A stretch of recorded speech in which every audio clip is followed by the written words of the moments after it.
You were live, Chair. Welcome back, folks. This is House Corrections and Institutions. It's a little bit before 1:30 on Tuesday, April 29th. We're running a little late with some folks in the committee had a meeting elsewhere.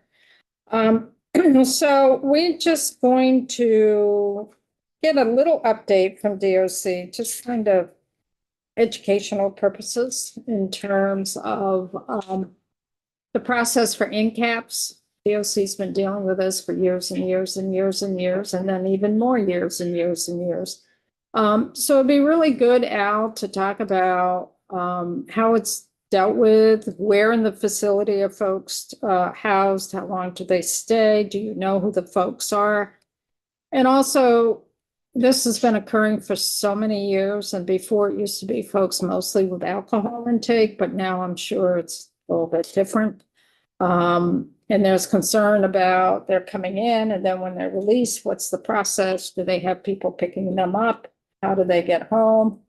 That type of thing. So it's just a general conversation. So welcome. Easy topic, thank you. Easy, well, yeah. For the record, Al Cormier, Chief of Operations with the Vermont Department of Corrections. So the incapacitated population, is the chair's point, is a population we've dealt with for as long as I can remember. 30 years, and we were dealing with it when I was a correctional officer, so it's probably been 60 years. So you started when you were 3? I did, yes, thank you. Yes, he was young gun. He had Since the hair then. mid-80s. He had hair. Wasn't- At least since the mid-80s. Yeah, since the mid-80s. Easily. So the incapacitated population is we take that population in at the request of a law enforcement agency after they have been screened in an emergency room and found to need further care and custody for their own safety. We do not keep track of the incapacitated population. They're not adjudicated. We are certainly tracking their status, their health and their welfare when they come in, but they do not go into our offender management system. They're not tracked through our offender management system. We had an intern in 2019 go through each handwritten copy of an intake for that year. And we ended up with almost 3,000 intakes that we determined in 2019. That's a whole system. Whole system, yes. And how many of those are repeats? Do you know? I think there were 2,700, 1,100 of those came into corrections custody. We can get this sheet. We can certainly share that. And again, it's old data, so I didn't, Okay, then. it's 6 years old, so. No, that- But it's just to give a rough estimate of what we were dealing with. So what was your question again? Sorry. I forgot. No, you had about 3,000 folks Yes. system-wide, and my question was, how many of those are repeat folks that keep cycling through? So when we had about a third of them that were repeat. So 2/3 are unique individuals on a year, in that year that we track that data. Those individuals coming into our custody, historically, I think, like you mentioned, 20, 30 years ago, it was somebody was intoxicated, they needed to come in, dry out, they were blowing high numbers on an Alka sensor, we'd keep them for 24 hours, let them out. In today's age, we don't know what they're doing. Often they're coming in highly intoxicated, incapacitated, and 000 on an Alka sensor. And we don't know, we don't have the testing capabilities, we don't know what they're on. Makes it very challenging for not only the security staff, but our medical staff as well. With the closure of some of the designated agencies, specifically Howard Center, Memorial County, that's really putting the additional burden on us to house those individuals. This data in 2019, Howard Center and Burlington they screened between Burlington and St. Albans, 1,700 individuals that year. Half of the population. 600 of those ended up in corrections custody. So if one was to probably make an educated guess, we're seeing all of those people now. And it really does. They come in through a normal booking process. They get an Alka sensor, they get a medical screening. As I said, they come in from an emergency room evaluation, so an emergency room doctor has evaluated them. And then they're placed in a holding cell for no longer than 24 hours. If we can find somebody to pick them up, we will. We make that attempt. Part of the issue, though, a lot of those folks that come in have been picked up by a law enforcement agency who has taken their phone and their clothes and anything extra they may have, so they don't have access to their phone numbers and who they know. That makes it extremely difficult when they're trying to find a ride upon release.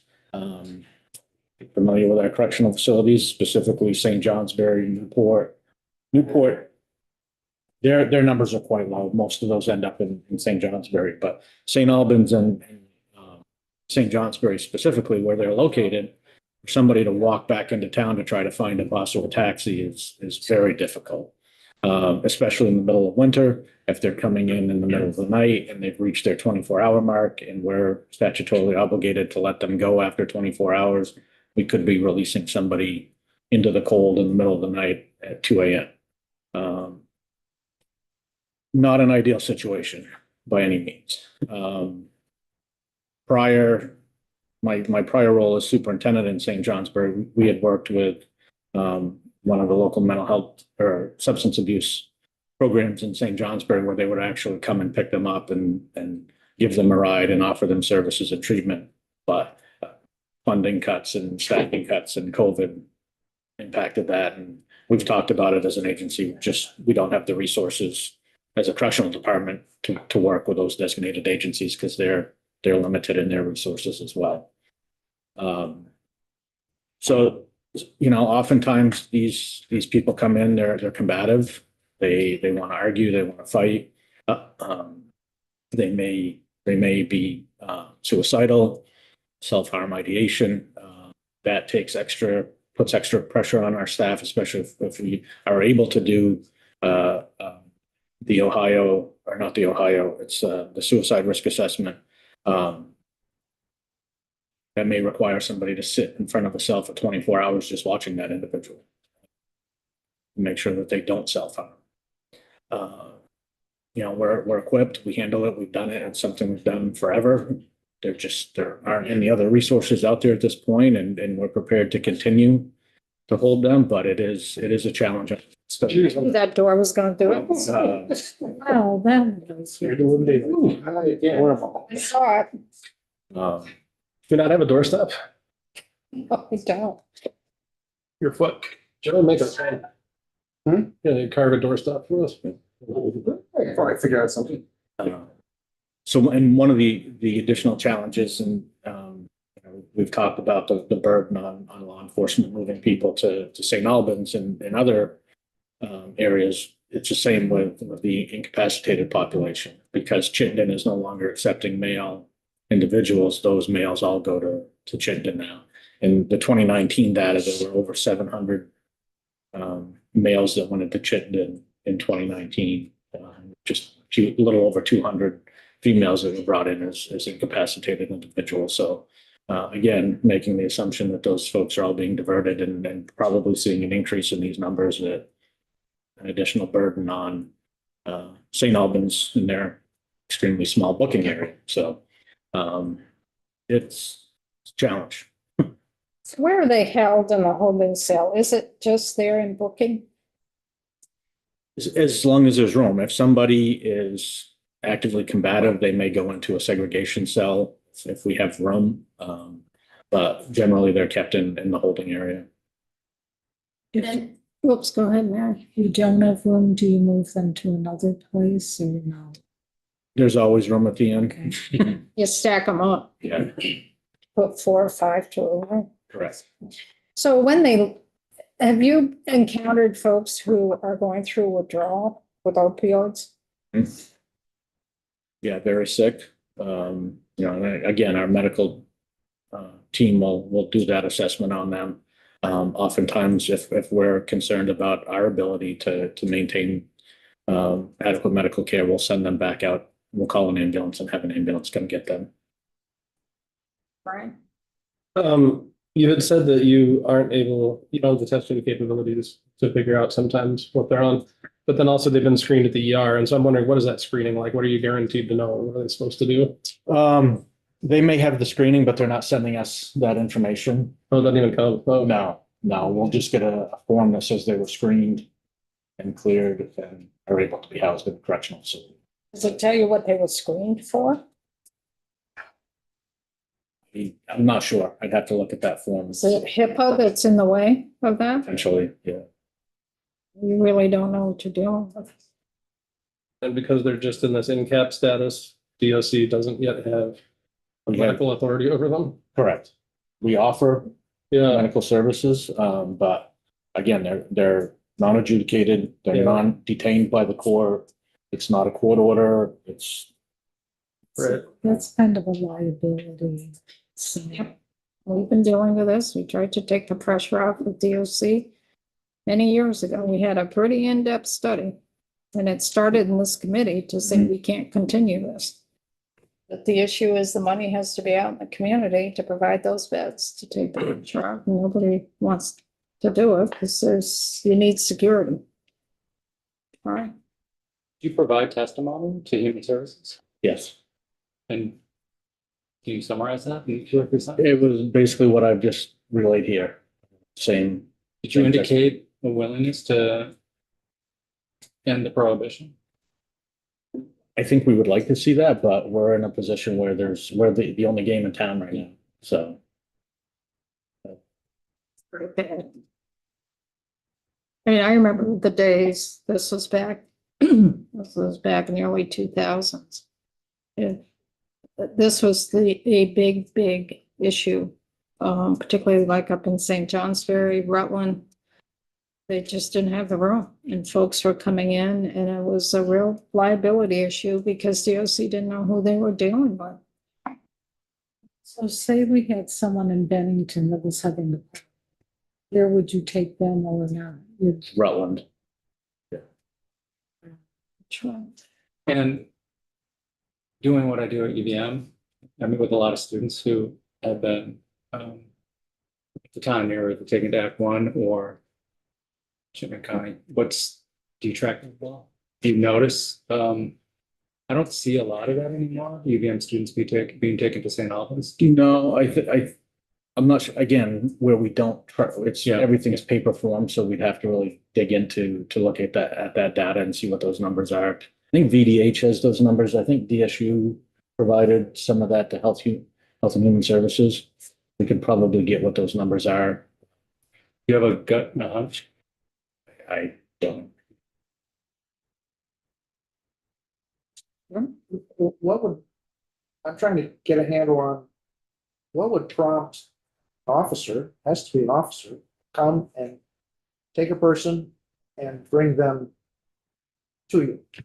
I mean, they're either disorderly or they're physically in trouble or someone complains, all of the above. I mean, I'm not trying to charge individuals. I feel horrible for them. But the very fact that an officer gets involved and has to bring them in says that something official needs to be understood so that if it happens again, we know how to help them. Mhm. I don't understand. There's no record kept. That to me blows my mind. Because they're non-adjudicated individuals, so statutorily, we're not able to track who they are. I mean, the law enforcement agency may be tracking who they are. A lot of, in the past, they've been known, kind of repeat offenders, but I think from the charging component of it, those charges aren't gonna get somebody incarcerated either.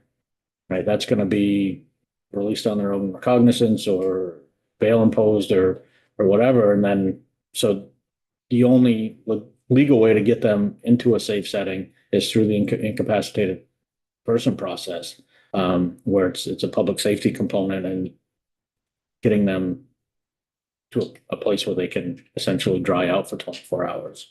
So legislative, something needs to be changed so that we can remain catalog these individuals so that we can understand if they show up a second, third time for the same thing, that we can hopefully steer them in the right direction or something else, right? Yeah, and I think a lot of, It sounds like it's just discretion on DOD's part as to what to do, and there's nothing defined as to how to handle I mean, they get to, when they're screened in the emergency room, you know, law enforcement will take them to an emergency room first for the screening.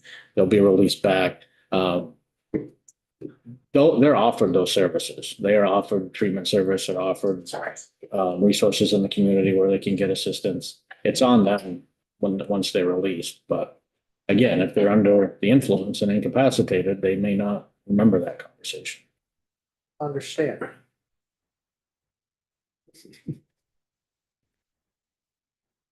We don't live in a perfect world. No, but just if you just talk in terms of dollars and cents, if a person continues to make the same mistake and you've got all these people that are providing services that we're all paying for, it doesn't make sense not to fix the problem if you can. You know what I mean? And So whereas- to not have the legal responsibility or right to keep track so that we know whether it's a recidivism situation or, I mean, It's not the DOC world that they deal with folks who are charged and right, convicted. gotcha. So this is a whole different world. There's no charges. There's no conviction. They're not under the custody per se of the Commissioner of Corrections. So they're not the responsible party to do this. There is a responsible party somewhere, but it is outside the corrections world. Right. Corrections by default, there's no other bed that is secure. So by default, everybody says, well, we'll just put them in direction. Isaac and then Mary and then Brian. It's Isaac Dale, public character for the department. I was just gonna echo that, Chair, and I think, to Al's testimony, we heard this upstairs in Chair Wood's committee, and I would certainly, urge you if you're interested in learning more about this. There are a lot of other players, to the Chair's point, law enforcement, hospitals. I know that there's extensive testimony from VOS, the Hospital Association upstairs, from healthcare workers. These are folks who are considered to be too violent to be contained in an emergency room setting. And so to the Chair's point, DOC is the keeper of the secure beds in the state predominantly. So these are folks who are coming to the correction system, but they're not tracked in LMS. They're not charged with a crime. So they're essentially ghosts within our system. And to Al's point, they present a unique risk to our staff, to themselves. Again, we're not a medical site in the same way a hospital is, so we don't have the same resources if someone is potentially going through an overdose or withdrawal. However, we are the only setting for them right now, as we've seen community supports dry up in Vermont. So something that we're worried about, but we will continue to serve that need for the state. You'll find in this committee, as you start working more and more on corrections policy, that a lot of decisions are made to throw things onto corrections plate. Because people think, well, I don't see it, it's hidden, I know nothing, but at least it's out of sight and out of mind, I don't have to deal with it. Right. So it all goes to DOC and there's a real cost there, not just financial, but there's a real societal cost and an emotional cost. So for what Kevin said, if the person keeps doing this, the intervention is at law enforcement or the medical system, it's not DOC. But everybody thinks, well, DOC will take care of it. Mary and then Brian. That is a good segue into my question. Do you have kind of an estimated cost amount a year that this is put on the backs of DOC? Whether it's staff that has to be shifted or more come in to deal with the population or the medical of whatever, or even, I don't know, do you provide beds or cots or something? Yeah, No, that has to be cleaned and all of that. I'm not trying to get down to but it has to have a significant cost to it as well.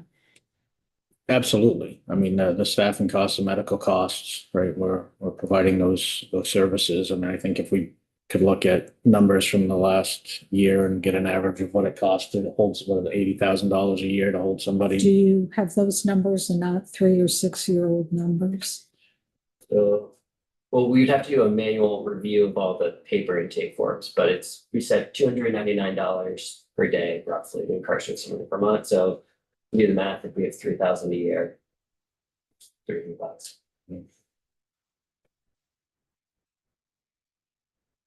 Brian?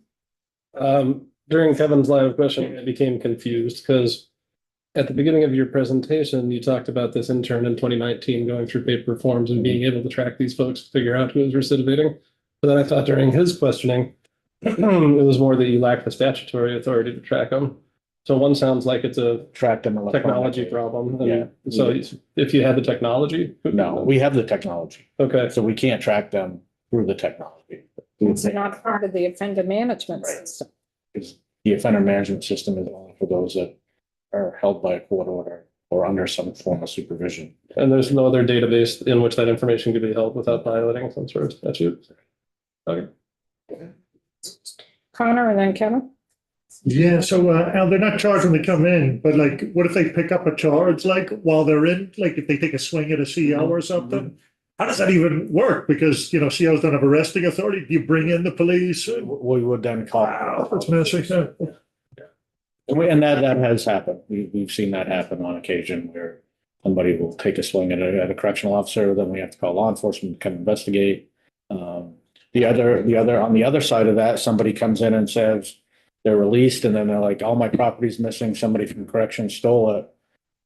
But we have no record of who they are, so we've got to go back through camera footage, look at the paper form, who are they, try to figure out when they came in, who they came in with, what agency. So sometimes it takes a lot of backtracking to figure out the whole story.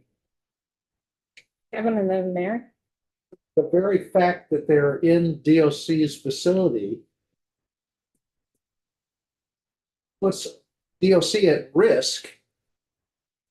So not to know and have a record in case, what if the person dies 2 hours after they get out and you don't have any record of what you did, how you did it, why you did it, and we'd be open for being sued, wouldn't we?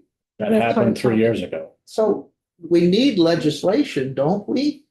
To handle these situations. We're not talking two, we're talking 3,000 a year.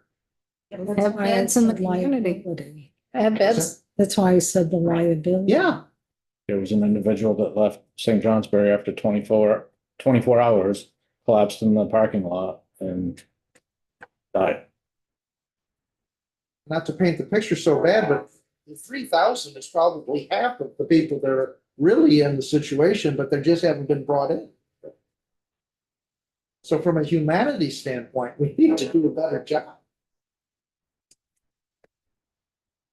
So the money for Act One and the money for the Memorial facility that did have some beds, they were semi-secure, but even from there, they could go to an incarcerative setting if they tried to break out, or they needed more security.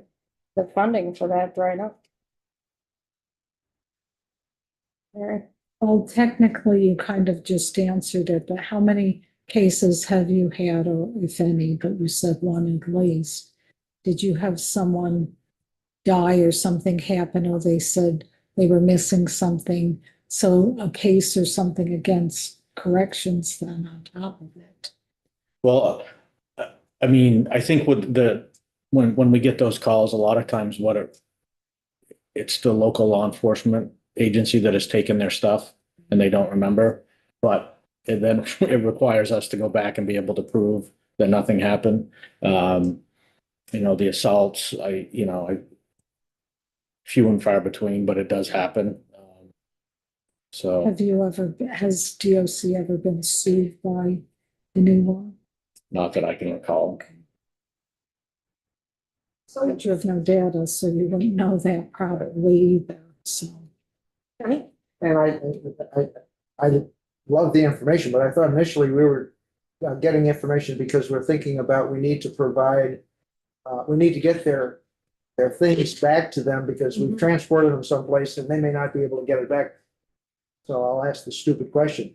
If someone is driving an incapacitated person to a different place, why don't their things go with them and be held at where they're being dropped off? It's a law enforcement. Yeah, you'd have to ask that of law enforcement why they Maybe. transfer. Did you vote yes for the rate? It said that last. Talked about this on the floor on Friday, Thursday. It got very quiet when I Because suggested that we keep because that I in feel there. friendly in here, out there, I'm not.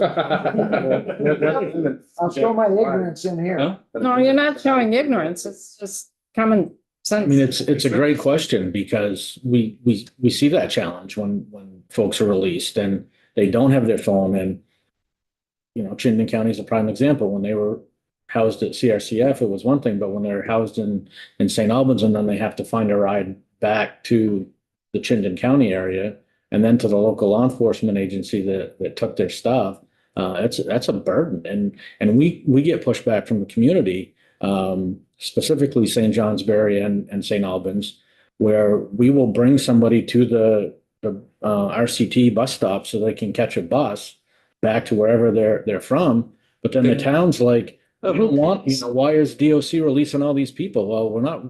They're not under your custody. Right. People think you are, and then you drop them off at a bus station with nothing, and then people interpret that's an incarcerated person who's been sentenced, and DOC just drops them off. Oh, right. So how do people get back? I mean, who pays for that bus trip? Or how do they get back? We have some some vouchers that we can provide for folks if they need them. It's a DOC budget. Yeah. I mean, that's what they don't, that's why it's so important for this committee to hear this, because we deal with DOC policy. And I think folks that don't deal with DOC policy, really, the average person has very little understanding of corrections. And for new folks who have come in here, I'm sure some of this information is really disturbing and you never realized that corrections was so complicated. So, Joe, in the case of folks who are released from Northwest, are they typically dropped off in Taylor Park? Is this where the bus stop is? Yeah. Yeah. There's a supermarket in Hannaford area. Okay, so on the north end of town, that's where they go. Yeah. Because Northwest is like 4 or 5 miles away from bus route. Right. So for us to tell somebody they've got to walk. There's no shoulder in the road, No, you know, we got people getting hit. I will just point out that this is precisely the conversation that Representative Richardson and I were trying to bring to the floor. Was it Thursday or Friday? Thursday? One of those two, I think it was Thursday. And I just want to replay that conversation because the other thing that happened was Representative Cordes spoke after me. And this was deliberate. I was texting her ahead of time saying, do you want me to go first or do you want to go first? DOC versus hospitals. It was DOC versus the nurses. And that is a really, really unfortunate debate to be having. Is this going to become an emergency department issue or is this going to become a DOC issue? It doesn't have to be either of those. This is a manufactured crisis. And the reason it's a manufactured crisis is because we no longer fund the facilities that were providing safe shelter for these folks who are incapacitated, such as the Act One program in Burlington. So because we failed to fund those sorts of supportive services, we create a system where the nurses versus the corrections officers, and that's just a really, really unfair burden and fight that we are absolutely manufacturing that does not have to be manufactured. And it's pitting the workers. These are nurses who don't get paid a lot. These are corrections officers who don't get paid a lot. And we are forcing them to point the finger at the other institution. I think this is inhumane. I think this is immoral. I wish we would have had a little more energy on the floor on Thursday for precisely this conversation. It's frustrating to hear the 11 of us get outraged now when we had two very easy, and we even divided the question. We said, fine, let's not talk about the sunset anymore. Let's talk about these two amendments that lets their property travel with them and that, what was the other one? When they're released. Yeah. Connections. Yeah. And nobody wanted to talk about it. When we asked for the voice vote, there were maybe 4 or 5 of us who were willing to say, yeah, this is an issue. And everybody else was resoundingly against those amendments. Those were really easy amendments we could have passed to at least say your property, your cell phone and your wallet goes with you so that when you get released from corrections, you can make a phone call, you can call an Uber, you can pay for that Uber. But instead, we're left here talking about a few vouchers that the Department of Corrections has to hand out. That comes out of their budget. That to me just does not make a lot of sense. And it's frustrating for me to sit here to hear the outrage now when it was crickets on the floor on Thursday. It's point of clarification, I wasn't necessarily outraged, my question was. No, I am. Yeah. Thank you, Kevin. Because it's so totally illogical, and if we need a law to put logic into it, then that's what we need to be doing. That's all, that's where my outrage is coming. This is absurd. We just tried to Sorry. create a law. We just tried to create a law on Thursday and nobody would have it. And, you know, in 2020 hindsight, this committee should have been more involved in the whole conversation. Right, we had a drive-through from Human We Services. should have had more time to work on it, scheduled time to work on it. So in 2020 hindsight, we really didn't do the work we should have done for this So conversation. they didn't allow us to because they just did the drive. No, look, James, I was just gonna say to your point though, so, because I think it's a valid point, but I would just urge, think about, some people just don't know at all, right? Because a floor amendment that is questionable for a lot of people. But some other people are gonna say, okay, it's a good idea, for example, for your stuff to flow. But do we have DOC's position on whether they can handle the stuff that floats? So there's a lot more questions that people may have, and it doesn't mean that they're not really ticked about the system, or, well, most people probably don't even know about the system. I didn't know about the system until last week or whenever it was, but so. Connor and Manuel. Yeah, I hear your outrage, Troy. I mean, what I would say is it's not too late to get the conversation working in a place where it should be working. I don't think if we haven't done anything for 30 years on this, I don't think an amendment on the floor is necessarily the best place to debate that. Like who's driving them back from the prison? I didn't even know from the legislation there. But I think if that's something we want to spend some time on, we should. But in the back of our minds, you're dead on. The nurses versus CO dynamic is a really uncomfortable one. And I made the comment to Representative Hedrick, you're crossing a picket line how you vote on this one. And it's true. But like three things matter at the end of the day in this business, and it's money, money, money, right?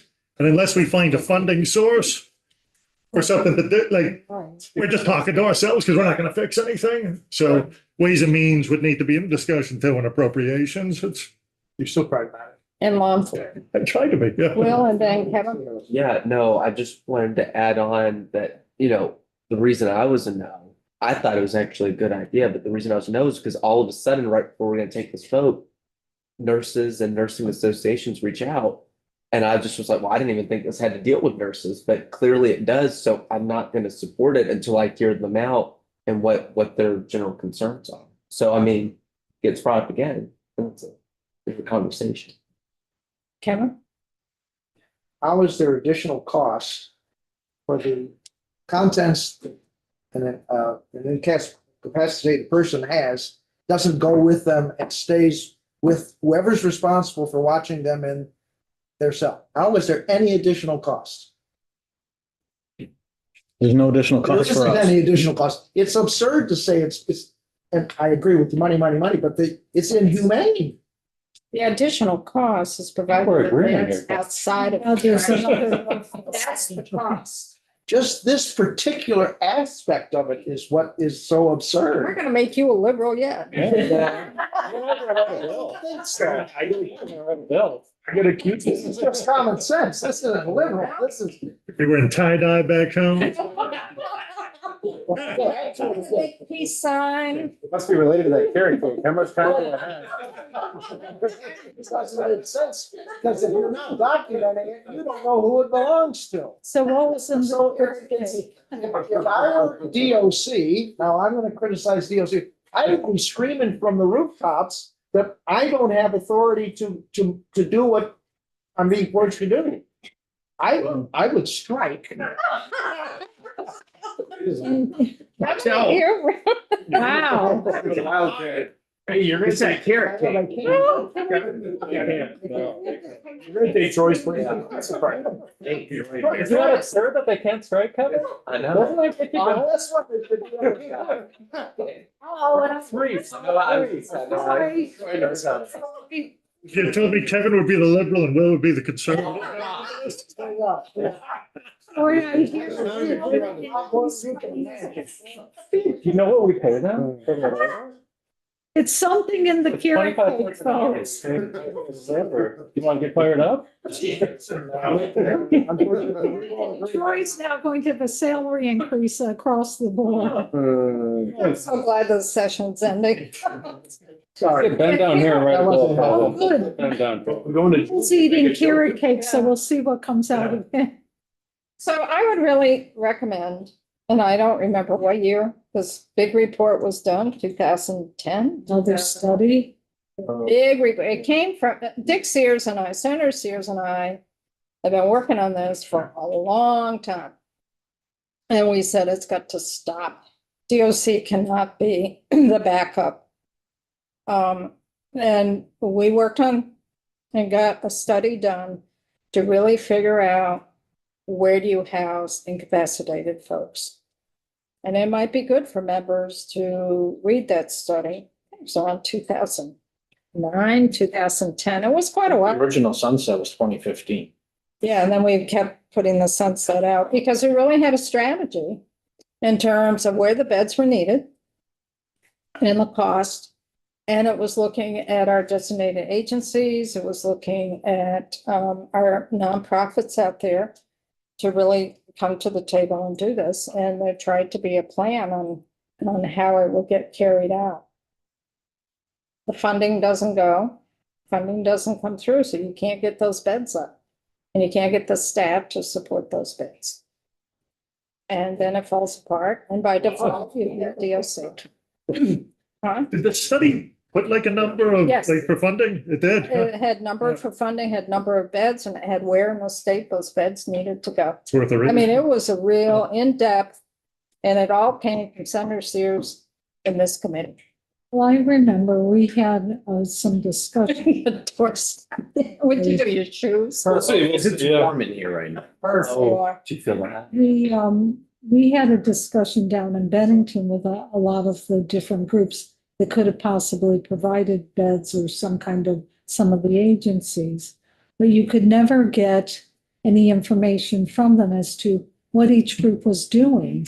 So that you were either weren't duplicating or you were going towards the right thing that would help this. So it wasn't going to the courts, but it didn't get beyond because no one would ever give you the information. So you could put a whole kind of spreadsheet there as to who was doing what. So I would really recommend doing a dig to see if we can dig up that report. It might be good reading.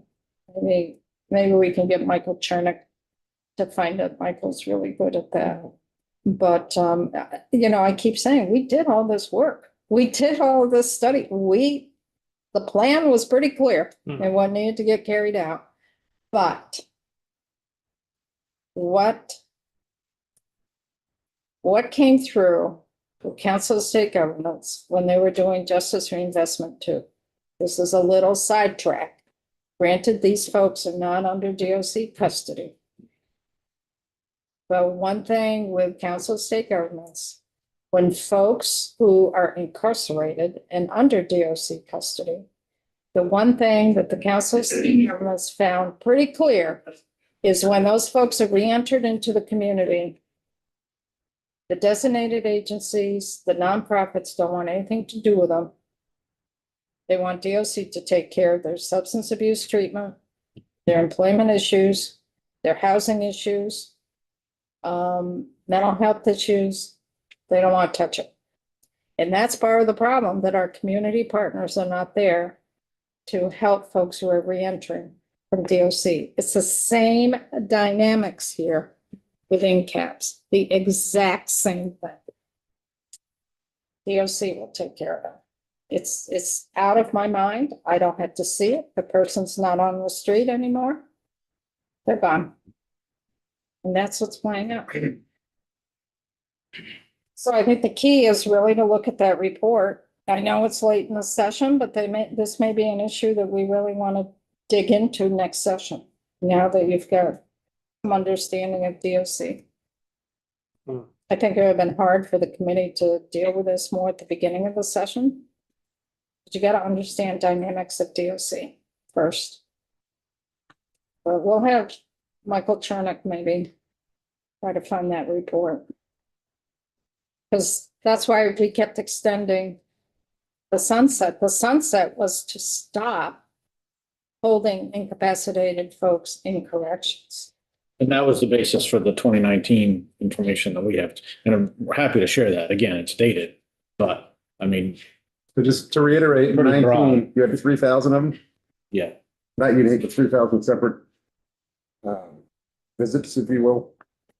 2,669. 2,669.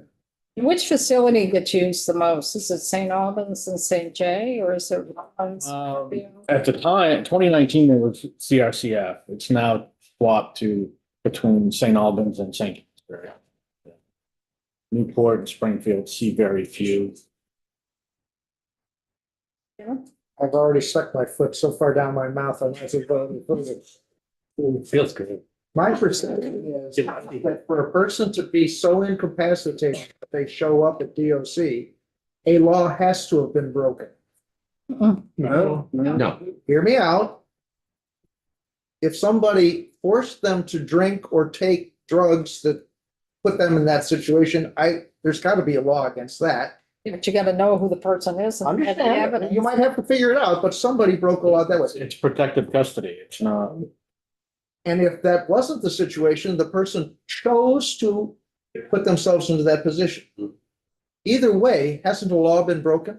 No. Which, how is it not? Somebody forces you to take a drug that you don't want to take, or The second, forces you to drink? the second one's not. The second one.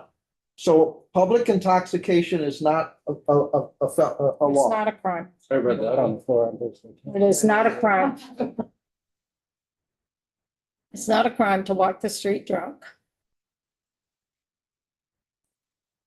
In my opinion, But you're gonna start out in a bad position. A lot of people are gonna be charged. But if you don't take care of the root cause, we're just gonna be spinning our wheels. Track. Yeah, Well, so the public intoxication part's not Too illegal, absurd. but like I just said to Chair Emmons, loitering is. And being in a space and not using it for what it was intended to, like walking by, going home. I know many of People are not going to be incarcerated for Oh, yeah, those. so it's Or jaywalking. or being aggravating to the hospital staff, and that's why they're transporting them then to you. Isn't that a crime? There was an update, I think it was last year, 2 years ago. Senate Judiciary, there was a bill that became law, warrantless arrests within hospital emergency rooms.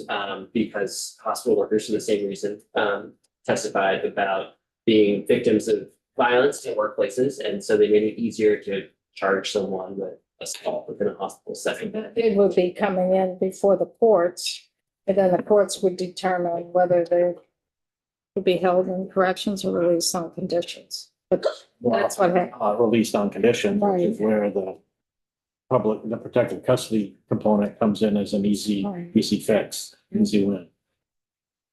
So we'll find that report if folks are interested. We'll find that report and I'll give you something to read and get all worked up about.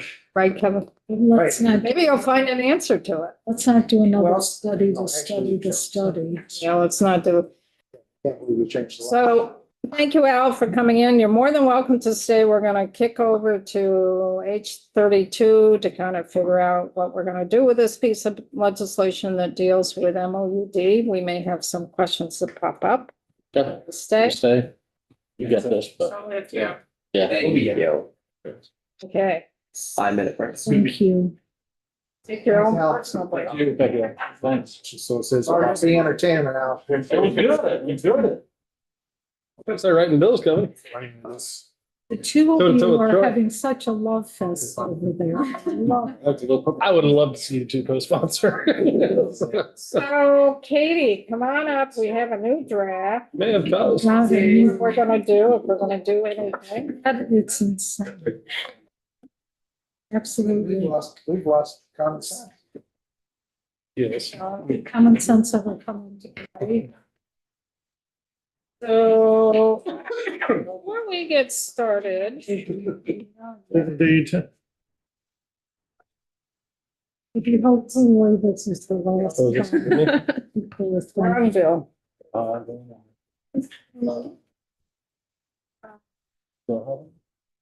Katie, why don't you hold off a little bit? Would you like a piece of carrot cake? It's awesome carrot cake.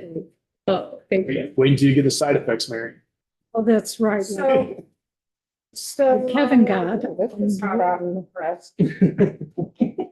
This, So hot, it's hot. is this about 32? Yes. The it is. letter. Yep. Yes, That's this is the about, that's about the report.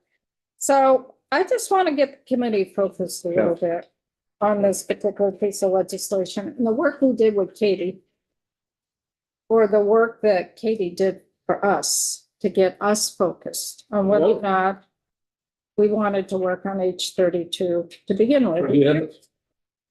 If folks, Oh, sorry.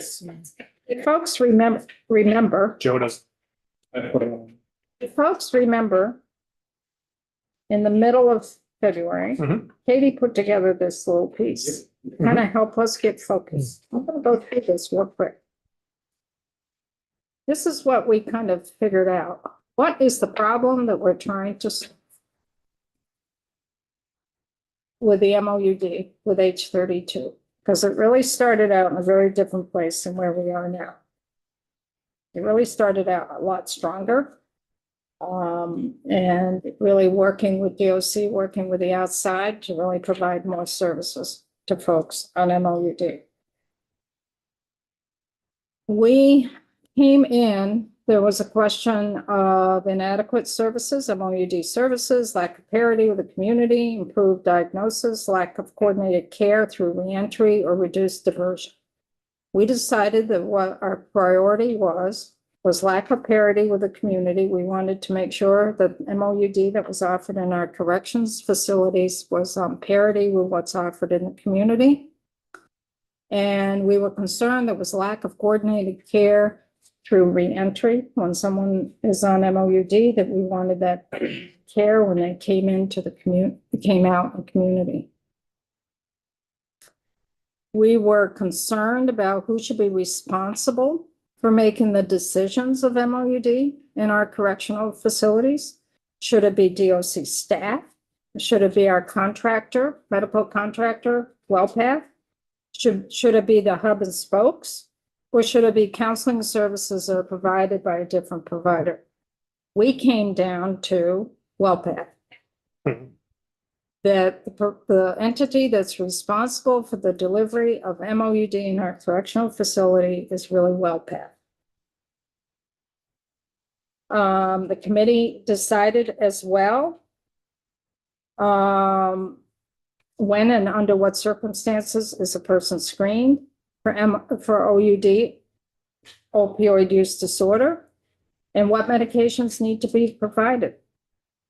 And the committee decided that for the medication and how the person's screened should be an approved method, and that all of the FDA approved medications should be provided. Who receives MOUD? Is it offender versus those who are inmates, offender versus detainees? And what we wanted to put in was to make sure that we added detainees and that we have a new definition for detainees. And then how should reentry be addressed? Should it be individual plans, connections and appointments with community providers? How many days supply of the medication and for what type of case management? And we were still working on that because we felt that was important. What trainings or other consideration for staff shall be addressed? We were still undecided how to approach that. And what data collection is necessary? Data points and reporting frequency, we needed more work on that. And that was as of April 1st. So that's where we've been as a committee. Just wanted to put that on the table. But those were our goals as a committee back in the middle of February. Mhm. And I think we need to weigh, these were our goals that we came up with as a committee.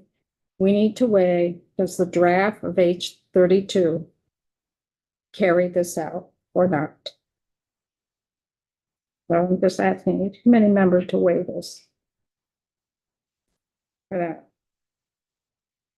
Right, I don't know if people remember going through this exercise, Mhm. but we did that as a committee. Mhm. So I just wanted to put that on the table. Because Katie put a lot of work into that to help us get focused. And we did. And as a result, Katie has worked on a strike all amendment to H32 as it was originally introduced. So it will be up to the committee to decide what do we do with this bill. We voted out with a good vote or a split vote. We not voted. We just want folks to weigh this. So Katie, welcome. Thank We you. have a new draft, 4.1. 4.1, Katie McLean, Office of Legislative Counsel. Here is our new draft. I'm guessing you're not comparing 3.1 and 4.1, but if you are, there's some of the same highlighting because we didn't go over the changes in 3.1, so I've just retained them so we can go over all of them at the same time. So first, this is a change I made. All of the other subsections have subsection headings, but not definitions, so I've added one in. And then when we last met, instead of saying as used in this subchapter, you wanted to narrow that even more, the definition section even more. So now we're saying as used in this section and section 801B of this chapter. And 801B is the MOUD piece. Correct. So this pertains to medical care for folks who are sentenced as well as detainees. And it also deals with medical care for those that are sentenced and detainees for MOUD.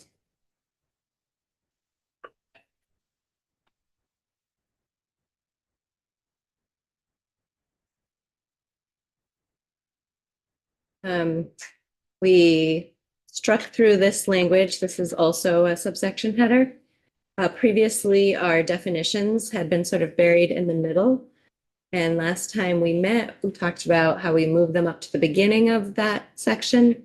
And also we need to make the corresponding change to strike definitions for subchapter.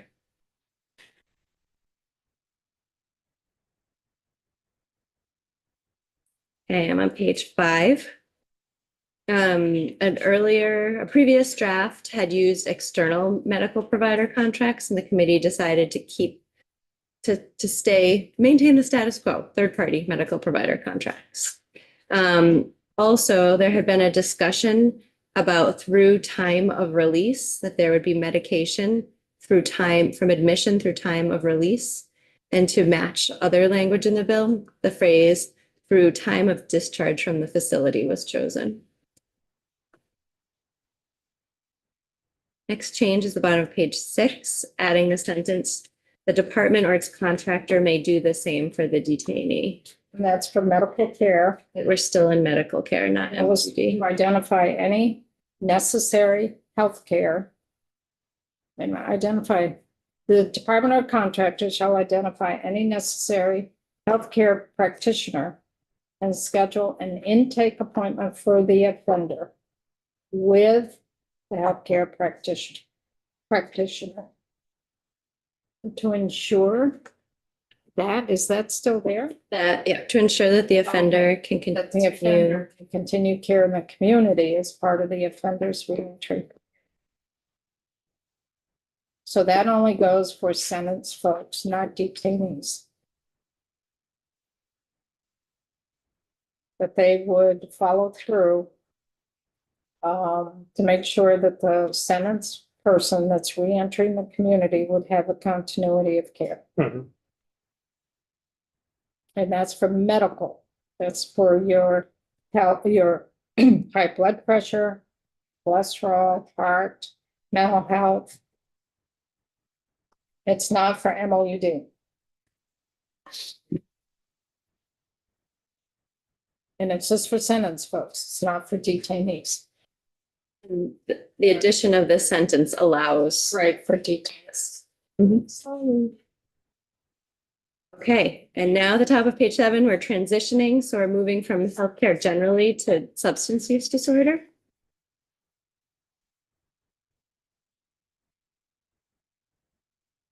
At the bottom of page 9, we're striking out the exact title of the health department's rule on medication for opioid use disorder, and just generically referring to it as rules governing medications for opioid use disorder, so it doesn't have to be updated every time the name of the rule changes.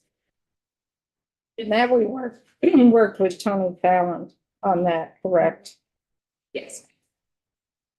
At the bottom of page 11, language that the department may provide training to its officers and employees to enhance understanding of opioid use disorders and the purpose of medication for opioid use disorder. So this is new language. This is new language.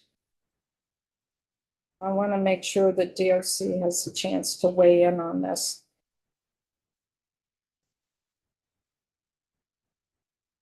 Does that make sense to DOC?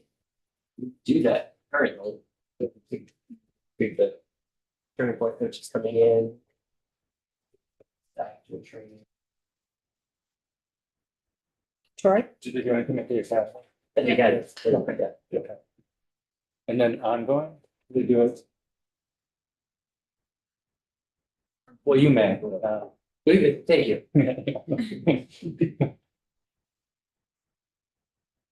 Okay. And then we have section 3, which is the reporting language, which may or may not move in conjunction with a letter. So I'll read the language, and then I'll remind you where we are in the process of this bill.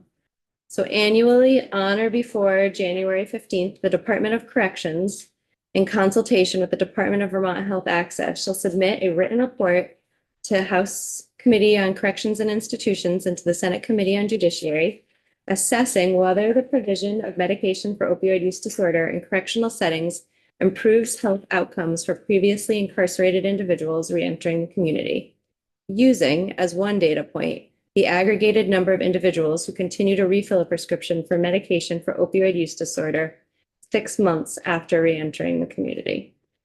So just to remind you where we are, this is an H bill. It did not make crossover. So if this bill were to move out of committee and out of the House this year, it could not take effect this year. It could not move through the Senate this year. So January 15th, Mhm. 26, they would not be ready for January 15th, 2026. This section takes effect July 1, 27. So the first report you would get is January 1, 28. Yep. So if you think that through, the act itself doesn't take effect until July 2026. And then this piece doesn't take effect until July 127, and that allows you to get a whole year's worth of data before the January 28 reporting. That'd give you about a year and a half of data. Long way out. Yeah. Because supposedly the 1115 waivers effective January 1st of 26, which is when they would be able to start collecting the data. They can't start collecting until January. So they would have all of, our thinking was if they could have all the data for calendar year 26. They Maybe. wouldn't be able to do anything until the bill actually became law. So if this section became law July 1st, 26, they would have 6 months of data. You could have the report run on a fiscal year calendar instead of a, Calendar year. yeah. And then you would have this take effect. July 1st. You'd have the first, yeah, you'd have the reports coming back, let's say July 15th instead of January 15th. Then when it takes effect July 1, you'd get your first report July 15th. So then you'd get, 27. but I think Get it, it's, 27. the question would be, you know, you wouldn't take testimony on the results of the report. You would just have the data in July. You can have the data, you can have the data reported to Joint Justice Oversight Committee, Okay. because they meet during the summer and fall. You could do it that way. If people are interested. Brian? So, well, Troy's thinking about something, but I want to ask him. I'm doing the calendar math is all, so.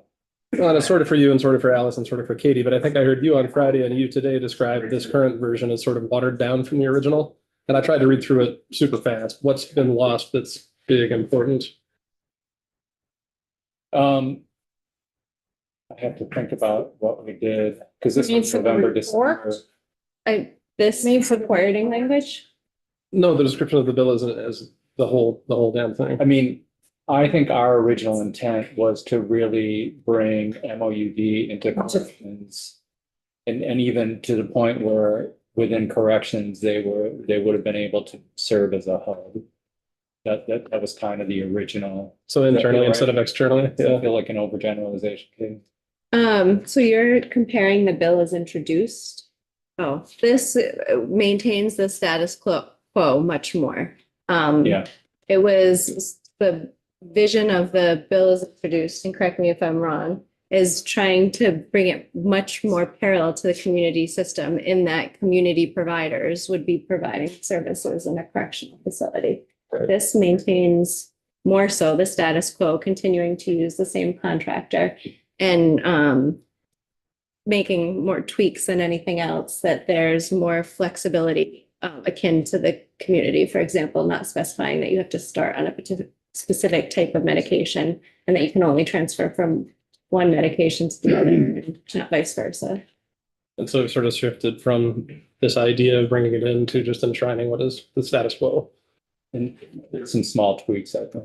Okay. I think there's tweaks that bring in more detainees probably. Mhm. Right. I think the study is a really good addition to this. Oh, totally. Some data on is what we're doing working by evidence of people are maintaining their prescriptions. Thank you. I wouldn't say the word enshrine necessarily describes it, because that sort of indicates that it wasn't in statute before and now it is. This has been in statute and it's being fine-tuned, I guess, at this stage. Okay. This is helpful, thank you. Mhm. And it says, basically, one of the measurements would be if they're still maintaining or taking the prescription 6 months later.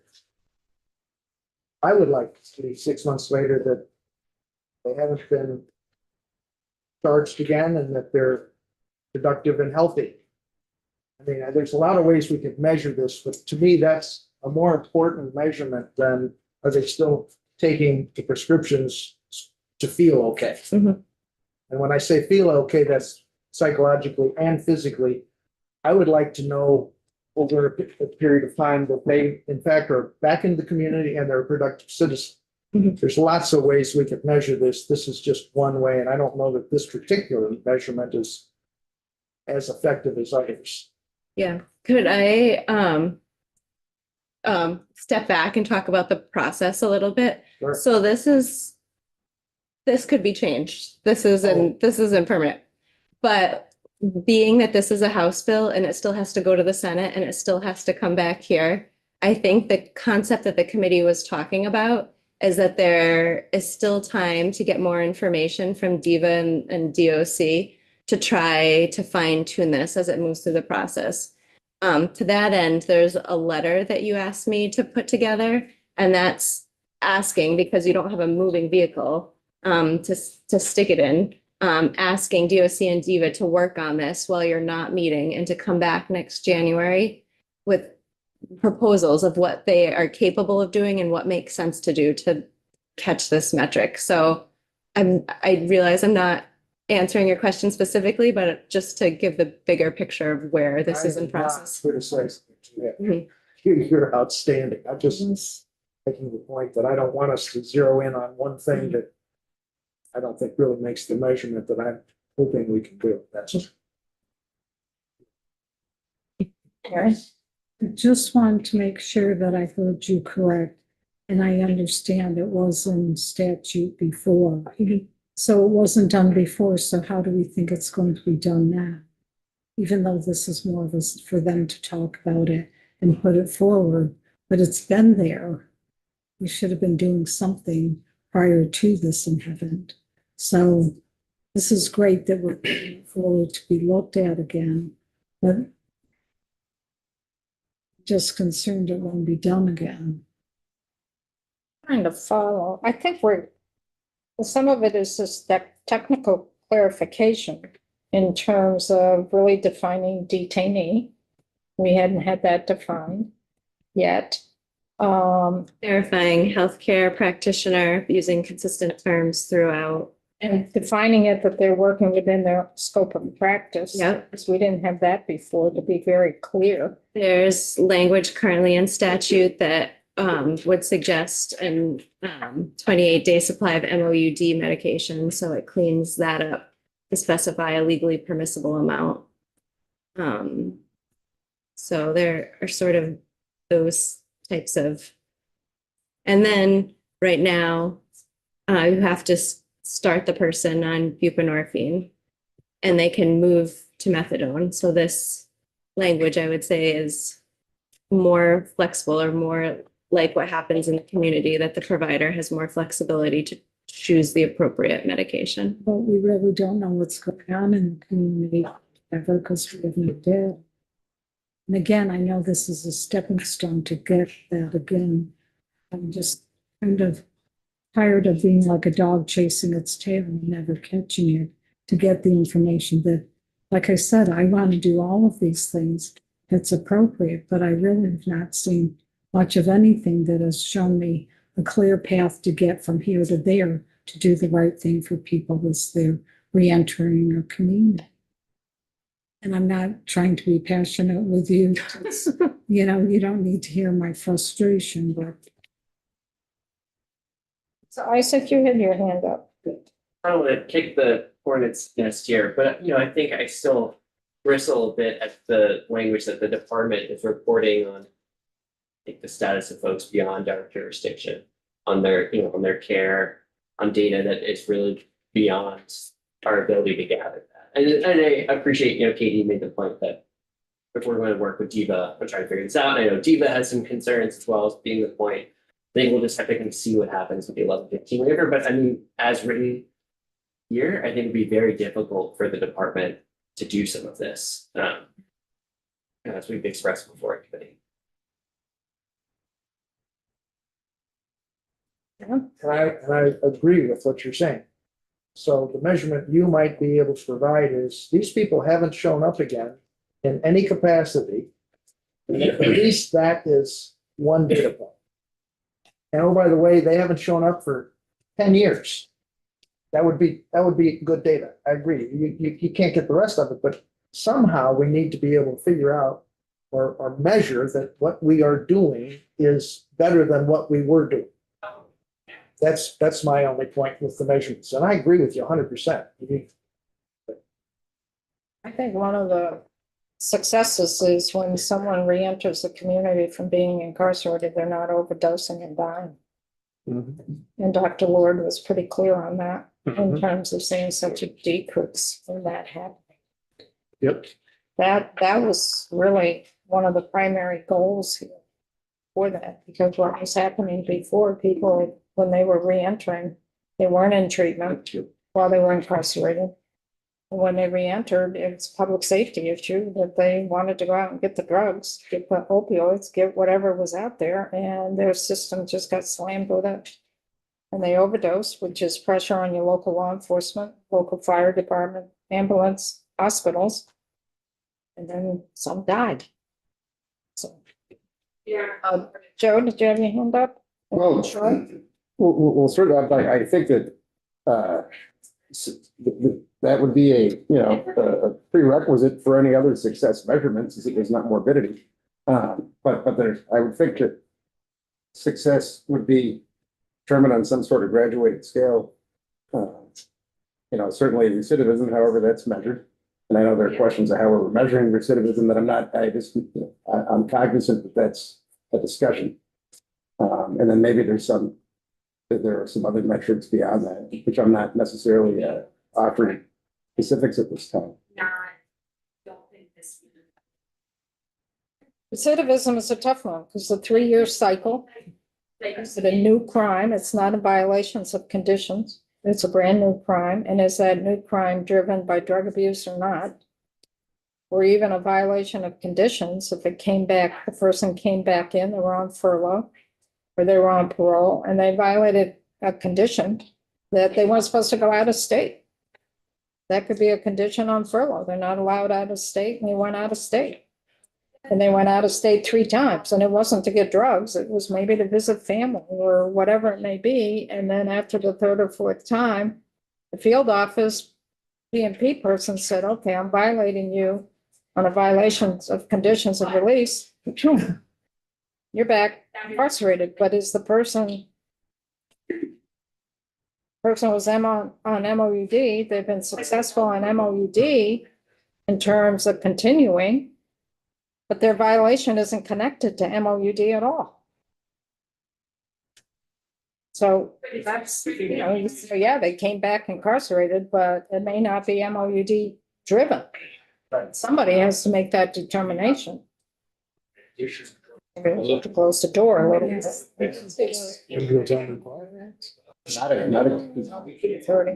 Brian leaned out there and said, shh, they. Right? Okay. So- I asked, can't remember if I asked you all this or not. And I can't remember the answer I got when I did ask it. But pre-post sort of evaluation is a pretty common tool used to gauge the efficacy of any programming, right? So this is my attitude before going into this sort of workshop. Here's the workshop. Here's my immediate reaction to that workshop 6 months later. Am I still reacting from that workshop? That's how it's done in the world of higher education. My question is, because that's really what this is, right? Gauging the efficacy of any programming that DOC does, whether that's MOUD or domestic violence or sexual abuse, right? There's all sorts of programming that you do within the DOC. Is there any sort of post-release follow-up that happens now to the efficacy of that programming? Yeah, I have 2 answers to that question. I mean, the first is I agree with you that we should be measuring the efficacy of programs, including particularly in our correction system, right? I mean, that's one reason I think why we've been so vocal in supporting print, because we have so few ways, especially independently, to measure data, to look at our system in that kind of academic rigorous way. I'd also, point you to the study, I believe Dr. Lord referenced, the Journal of Addiction Medicine study that looked at following the introduction of MOUD in our correctional facilities and major declines in mortality following that. That came out of UVM, Dr. Klumper. We can recirculate that. I think something like 70 or 80% reduction in deaths following that. And they should be very proud of that work. I think, and again, that's why, I'm certainly not against measuring the efficacy of these programs. I am just thinking about the burden that it will place on the department to measure things that we cannot currently measure. I'm hoping it will be 1115. Right. In regards to thinking about things more broadly, measuring efficacy for people in the community. I'm looking at Al, I'm trying to think about ways that we engage with people in supervision, but do you do any even voluntary post-release follow-up? Hey, how you doing? here's a survey with 30 questions. Anybody who completes it gets an Amazon Prime. I don't know. But do you do any of that post-release follow-up now?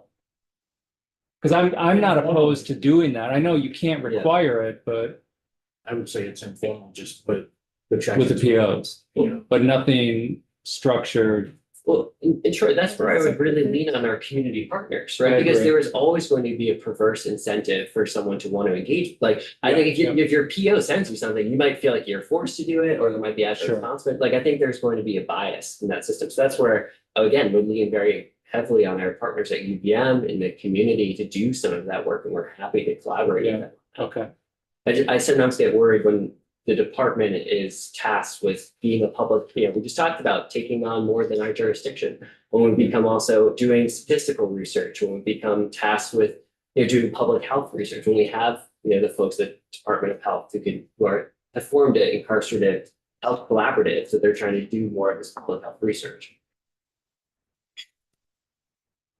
But the challenges of taking testimony at times that you're referencing pieces of a group, sometimes different numbers as well. But, we're then finding out it's 3-year-old material or further back and it's not updated information. So it's kind of hard to get your arms around it. I want to for you. I don't want you folks to be doing studies and data collection. We've got other more important things to be doing. But we've got to have something to base our decisions on. And I'm almost there, but I'm not, because I keep hearing different things from different people. Oh, well, we're doing this great, and 97% or 70% or this percent is, just doing great. And we really don't know. Joe and then Kevin. Well, to Mary's point, and Alice, you may have already said this in so many words, but is it possible that this question of how we're gonna measure it, who's gonna measure things, to report back to us, be pondered off session, and that we can, have that question answered, and then maybe have some answers hopefully in January and take this up? Well, I don't know how you would really do it off session. We'll be more working on it next session. Because off session, it's really hard to do this kind of work because everybody's back in your own life. And you're not. The waiver won't be implemented yet, Hmm? and the waiver won't be implemented until really start next session. It's the waiver that you're feeling The waiver is going to be the vehicle to do this work. that you can get the data. And you know exactly what you'll be able to get off of it that will help you provide this information. Do you at this point? Because you made a statement a couple of moments ago that indicated, well, where our hopes are that we'll be able to get the information. Do you actually know? I mean, my understanding is yes, that we need to identify. Understanding doesn't do it. We're not going to be getting absolute yes and no's. I think the 1115 waiver is so dependent on the feds coming through with it and what that waiver would allow. And then the goal is that the incarcerated person would at least be able to be on Medicaid when they're released, which then gives an ID number, Medicaid ID number, that DEVA can track. Up to this point, there is nothing that DEVA can track.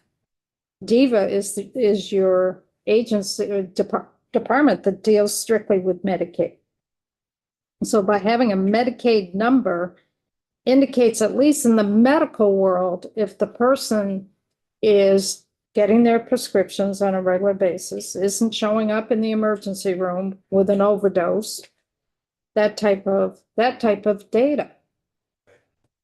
But usually the person or the entity, which is the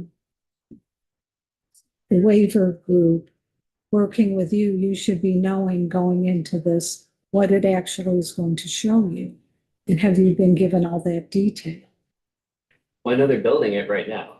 Right, but that's not You answering. mean DEVA's building, Right, we have to rebuild the entire MMIS. and You gotta from what I be- understand. the programming. Code that will be attached to folks who are restarting their Medicaid coverage 90 days pre-release. They Right, can use that code to query anyone who has been in our system who they took the waiver, and then search for any claims associated with that code in the community. So there should be a way to filter it, but I'm not a technical expert, so I'm not. It's all done with their IT system in Diva. That's what I'm saying, but usually the entity is working with whoever and this is the waiver group that would be putting this together so that everyone's got all the information together. Well, DOC and Diva are working on this together for their IT system. I mean, we pulled money from DOC's budget in the big bill to help with this. And there's money in Diva's budget to do this, because this is what, $1.5 million at least to get the IT system programmed so that instead, right now, the system is when someone's incarcerated in Diva, there is not a pause button for someone's Medicaid coverage on the IT system. There is a cancel. So you have to shift your IT system to allow a pause button when someone is incarcerated. That's the work that's being done so that when the 1115 waiver kicks in January 1st, the IT system is there ready to go. So when anyone is incarcerated, their Medicaid is paused, not canceled. I think it was Kevin first and then Troy. Go to Troy. I'm gonna try to be more intelligent with my question. I just want to put out there that I am in touch with Abby Crocker at UVM to see what might be possible with them to help us here. I don't know that we're still playing calendar tag, so I don't know if we're gonna meet before the end of the session, but we're gonna try. We just don't have a meeting set up yet. So our bill says that within 24 hours after admission to the correctional facility, inmate will be screened for substance abuse. The door. Yeah. How long have we been doing that? Forever. For 24 hours, within 24 hours of someone being brought in, have we been doing that screening? That's the practice that we currently do. I don't know the historical context out. Yeah, any individual that's brought into our facility is screened by medical, and those are part of the, it's a medical screening, it's a mental health screening, it's a substance use screening. It's all part of that initial medical intake. Right, so we've been doing it 1 year, 2 years, 3 years, 10 years? For as long as I can remember. Okay, so we have the data. 4 years, 50. So we have the data already, whether we can get to it or not, I don't know. But to be able to say, this is what the population was coming in that was needing MOUD, and this is the population leaving that still needs it.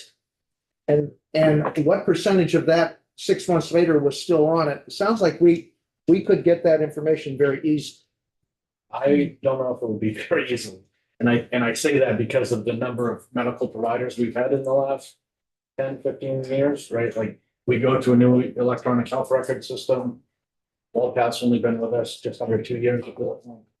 We don't have access to old data that we've paid for on But It could be proprietary information for the contractor. depending on the EHR system, yeah.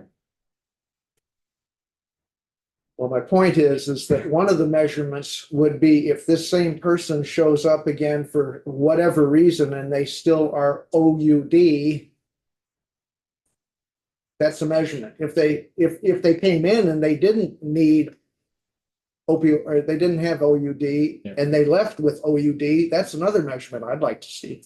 Because I've heard too many people that are opposed to this at all saying people come in clean and they leave needing drugs. So we should have that data right now going back as far as we've been doing this screening to know whether we're making progress or not. By point. Sir, I can certainly talk with our medical director and see if we can pull that from God, the we've EHR. heard Well, that. I would also urge you to read the UVM study, the research that was published on this, because it does talk about this issue in the reduction in mortality with the introduction of Act 176, which created the MOUD program statewide. I can send that to you. That might answer some of your questions. And that was, again, not a DOC research, but from the University of Vermont Medical Center. I hear you, and that would be a sample. But if we've been doing this screening within 24 hours for X numbers of years, it's. Well, let's stop there. Yep. The screening, there's two healthcare issues here. One is your regular healthcare. Yeah. They've been doing that screening forever. Right. Then for MOUD, what has started to happen, what opioids started coming into play here. And then when we did the program of providing MOUD within our incarcerative setting in 2017, 2018, the screening was done at that point for MOUD, for opioid use disorder. But in terms of the medical piece, that has been ongoing forever. And to that point. And mental health. We've, Even part of the MWD implementation, I mean, there's still that drug screening. Alcohol, any other illegal substances that somebody may have utilized when they were in the community, that those questions get asked. Right. And I think so section 1 speaks to the non-MOUD medical care, aside from what might be picked up with it. medically necessary, is that what you're looking at, the definition? In section 1? Yeah, so I really have no questions specifically in section 1. And then to Kevin's point, I would be very curious of the percentage of sentenced individuals and, detainees, if available, of what percentage of those individuals needed medication for opioid use disorder on intake or when they entered a facility, and what those percentages were when they were discharged or left. And I don't think that. We do publish that information on our website. On inductions, those are inducted into our system, those are continued from the community, and we have pretty lengthy reports on the research and data page online that walk through that data. Happy to give you that information. Yeah, would it be possible to forward that to Phil? So, they could take a look at that. Mhm.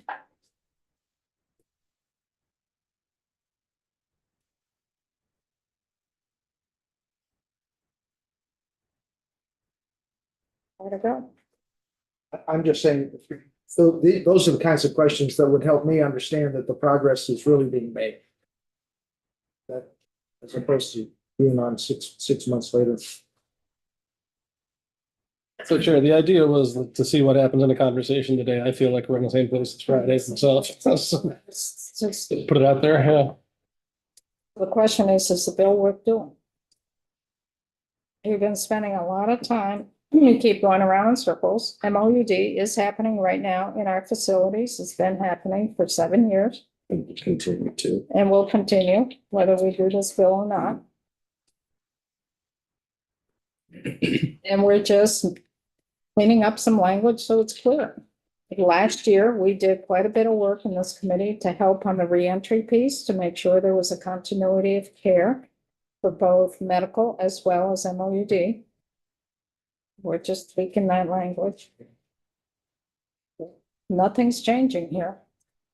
And nothing's going to change really with this bill except for clarifying and to make sure that the medical practitioners, WellPath, are working within their scope of practice, which I think is pretty important for DOC liability, to make sure that the healthcare provider that they're contracting with, that those folks are working within their scope of practice.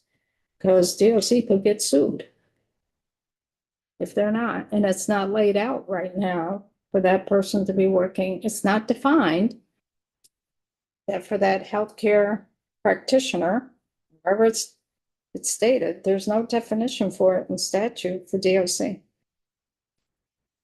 We're clarifying that. James. I would just say my only concern is what Isaac brought up, only because he brought it up. I didn't know it was a concern about the data that you can get. But I also feel relatively confident, probably more confident than I should, that after we do this, then the Senate does this, then it comes back to us, that by that time, those issues would be worked out, with the waiver be in place, et cetera. And we, basically I look at it as a placeholder. Maybe there's something else there that's less undoable or whatever, untenable for the DOC. But other than that, I don't really have a problem with it. But I'm just one person. Connor? Yeah, I just, again, just speaking personally, I'm comfortable where we're at. I think there's some more clarity here, cleans up language. It's more than a technical, like corrections bill, we should say that, I think, and we put a lot of work into it. For committee, like if this limps onto the floor, I think it could create a conversation out there that's different than the one we're having in committee.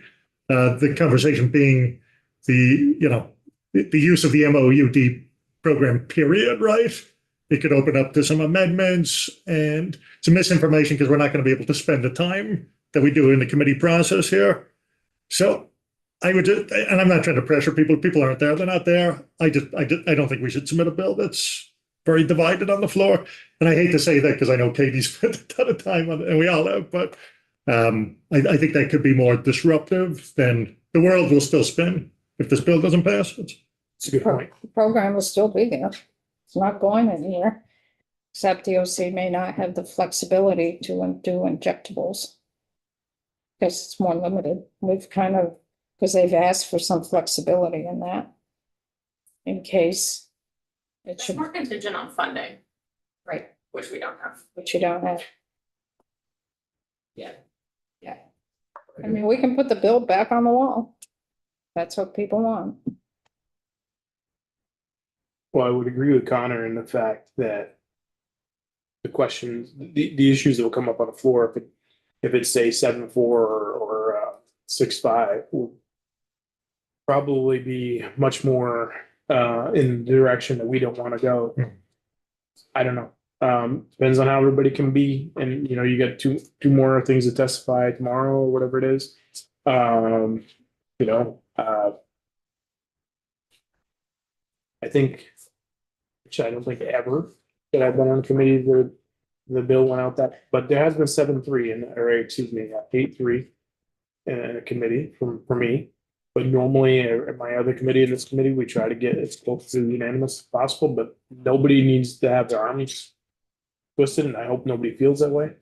Just having conversations. But yeah, I would agree that it could bring up different concerns that are.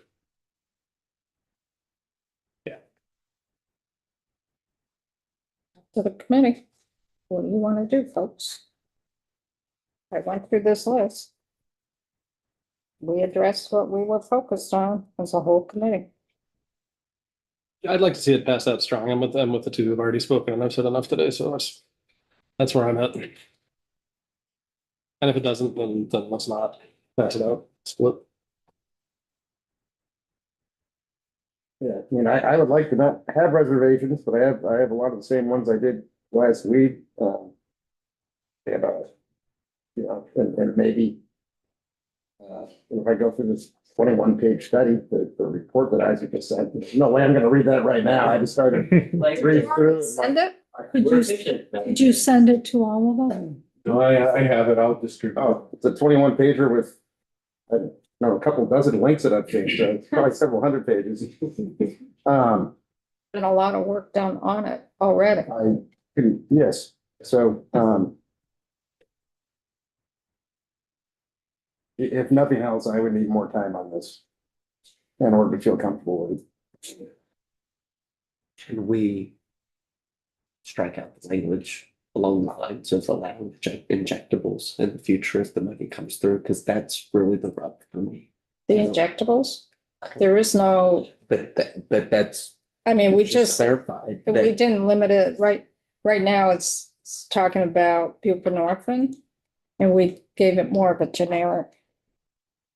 To be clear for the committee, the injectables are the same medication. They're the same medication, it's just a, Or the user. because they could be coming in on an injectable. Right, and so I think that's where when I That's the basically issue. unified that language and I was thinking about it, talking to Brian, where we could continue them on the same medications, just a different delivery mechanism. That's all it is. With the how much higher price tag on it?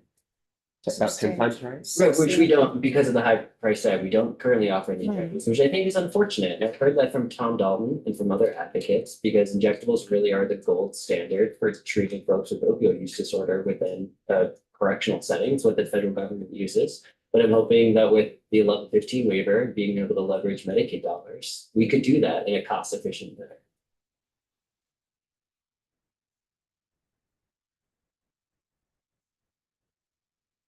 So we want to put the bill on hold? Is that what we want to do, Yes, ma'am. folks? Feel like that's the majority.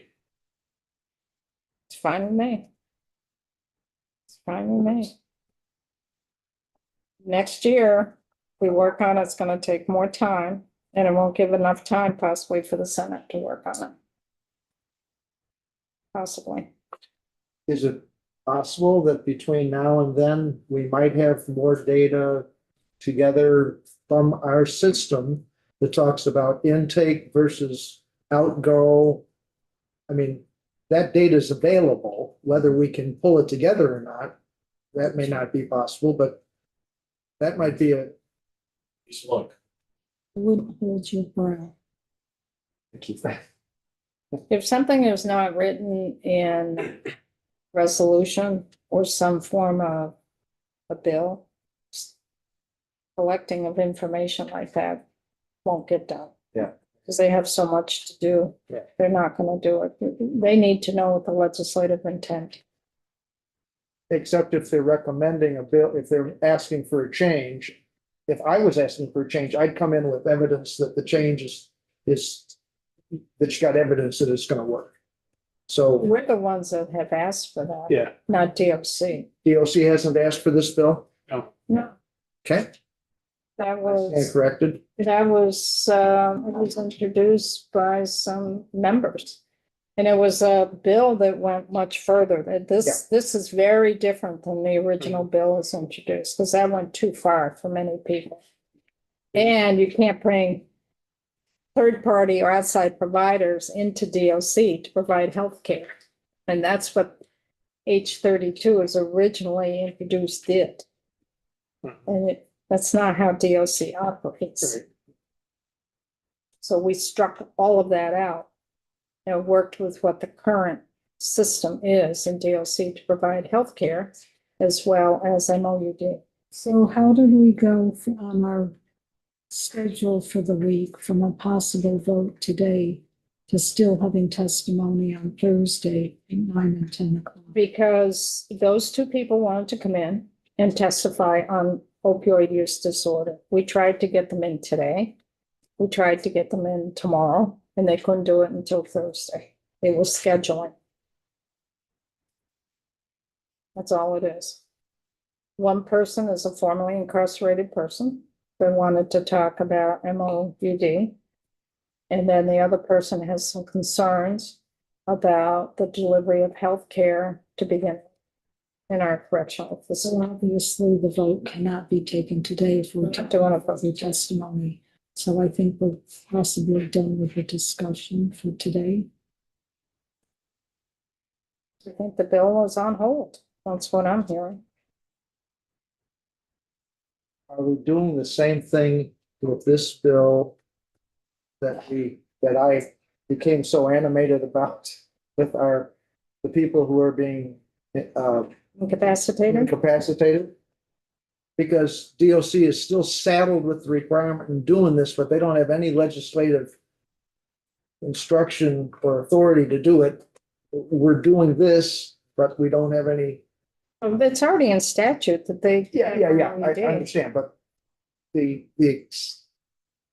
sort of exception is rather wide. They're providing medical services and they're Yeah. providing MOUD to the folks who are incarcerated. Give me something.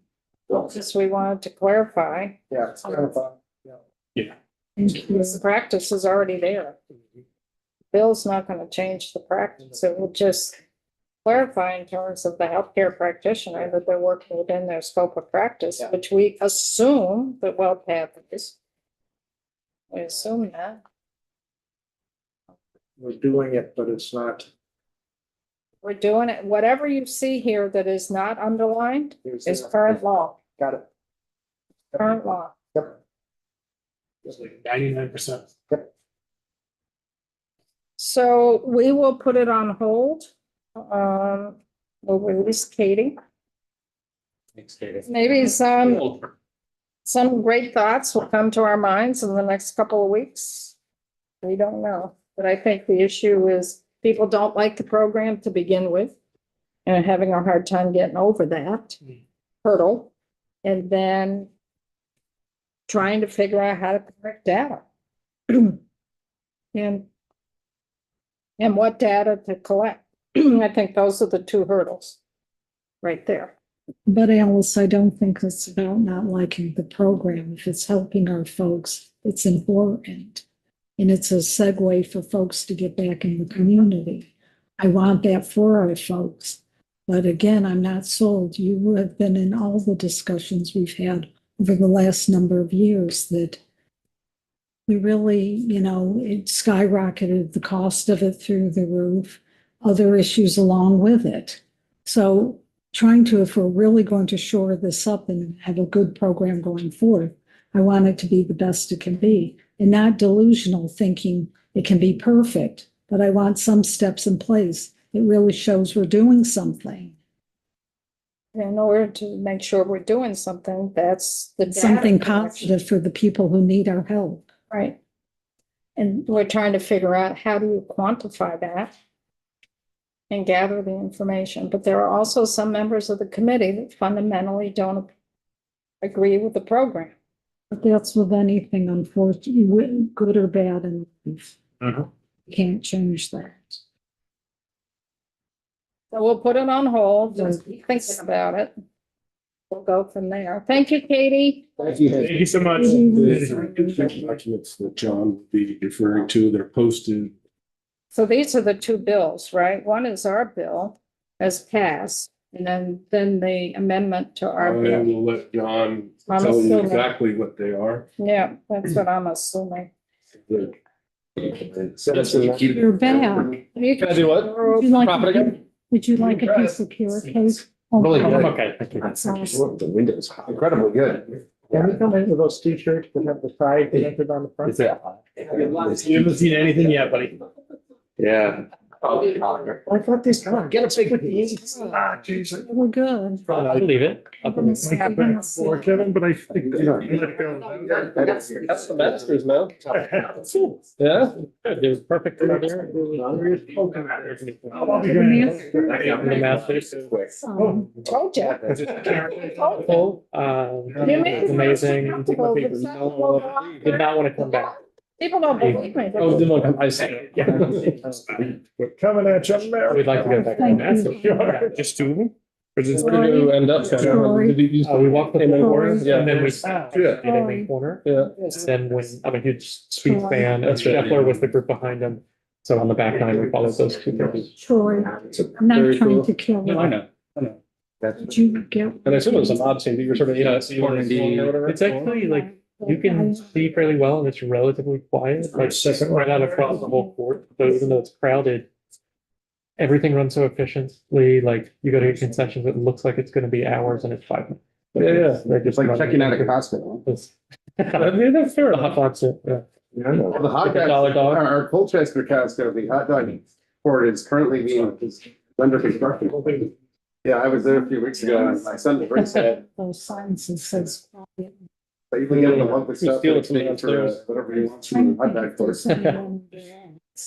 Okay. These are one of the answers to our hall. Gorgeous, Kevin. You're a lucky man. Yeah, it's good.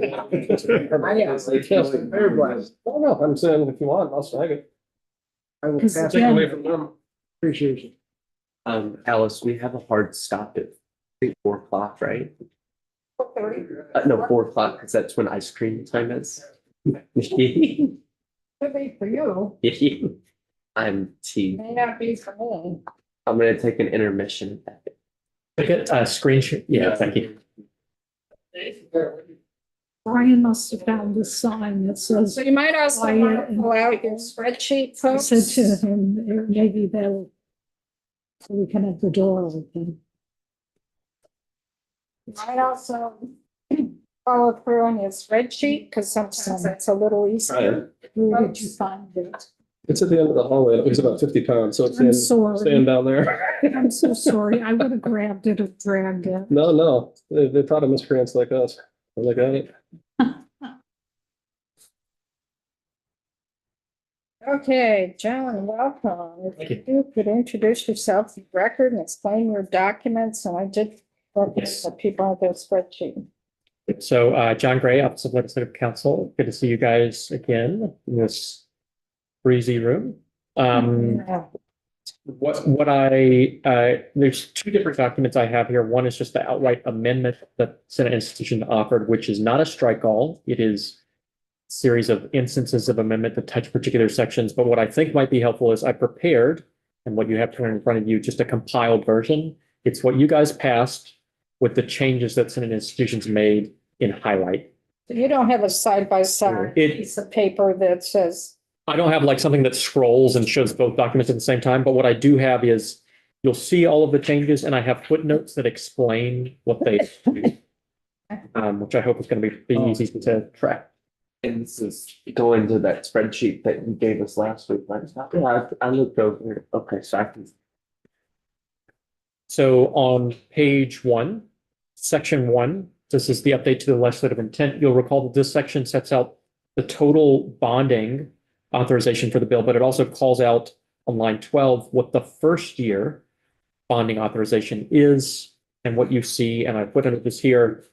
The Senate Institutions Committee pulled $700,000 in bonding from fiscal year 27, and they've moved that to FY 26. So that's why you see this language highlighted on line 12. That's increasing the first year bond authorization by $700,000 to the $62.3 million figure. they stayed within the bonding capacity, well, for the 2 years. They stayed within the capacity for the 2 years. They just shifted between FY 26 and FY 27. What would you tell us if it's projects? You'll see, and I'll have footnotes for all of them. Yep. And we'll come first to the stealing from FY 27 bonding, as I will describe it. So section 2 robs FY 27 for FY 26. If we're on page 3, you'll see subsection C is your FY 27 appropriations. Section 2 is, of course, your state buildings. This is your BGS kind of core section.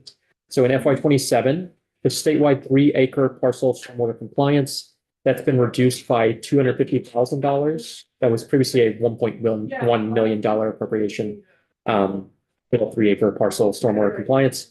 And this is part of their effort to get that $700,000. And we'll come to the reason why they had disgrounds for money in various places later.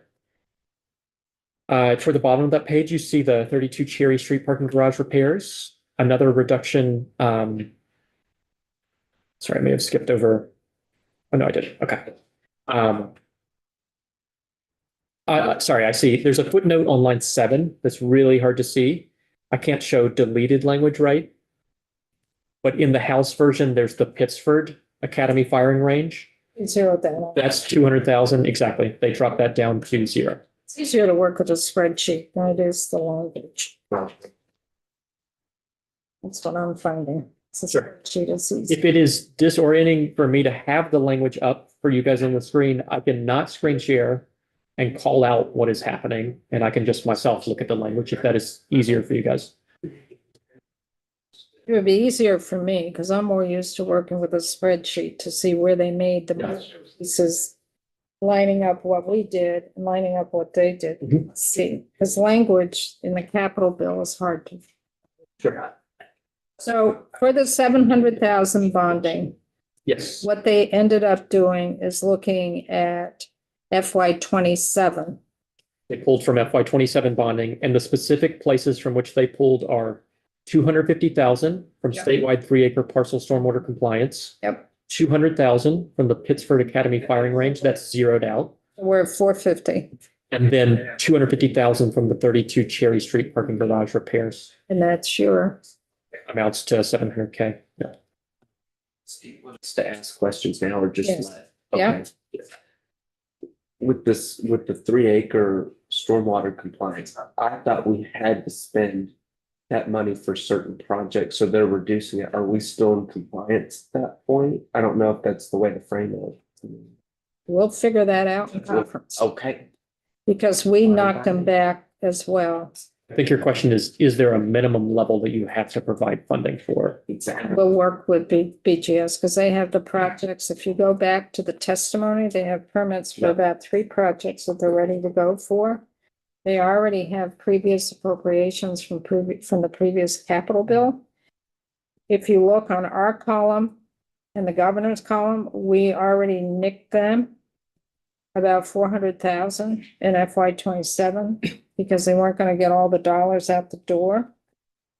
And nicking them another 250 might put them in jeopardy. But that's what we'll resolve in the conference committee. The one thing I might offer, although I don't want to speak on behalf of BGS, but when the Senate Institutions Committee was looking for money, Wanda Manoli was in the room and was asked, like, can you find particular line items from which to pull? And so there was input, but that's not to say that this is reflective of what BGS would want. It's just to say that BGS did have input into these modifications. Mary? The shooting range, does that provide practice for our law enforcement or for military or that, or as I'm recalling, it does? It's law enforcement. But did that, you said that it was zeroed out. That's zeroed out. And if I recall correctly, when we talked about the project earlier in the session, we had talked in years past about stray bullets, which was not the problem this year, right? It was related to like actual conditions at the facility rather than safety outside the facility. But yes, that project is entirely removed as a line item here. And that was planning. That was 200,000 for planning. It wasn't for the construction. It was for the planning. This is about the icy ground or the icy floor? Yeah. Mhm. Yeah. I think the roof as well. The roof. So section 2 is the full extent of taking money from FY 27 bonding, but is not the full extent of the modifications. So there are other ways in which money moves, and part of what you're going to see is that the Senate Institutions Committee proposed to take, they wanted to make cash available to sets of projects in the cash fund section. So they also reduced by 1.1 million the cash appropriation for the Windsor County Courthouse. And what they did is they tried to find that 1.1 million to fully fund at 8 million, the Windsor County Courthouse, in a combination of bonded dollars and cash. So what that means is because they removed 1.1 million in cash to make that available for other cash fund projects, they had to find 1.1 million in bonding. You can see that they found 700K, but there's still 400K more to come.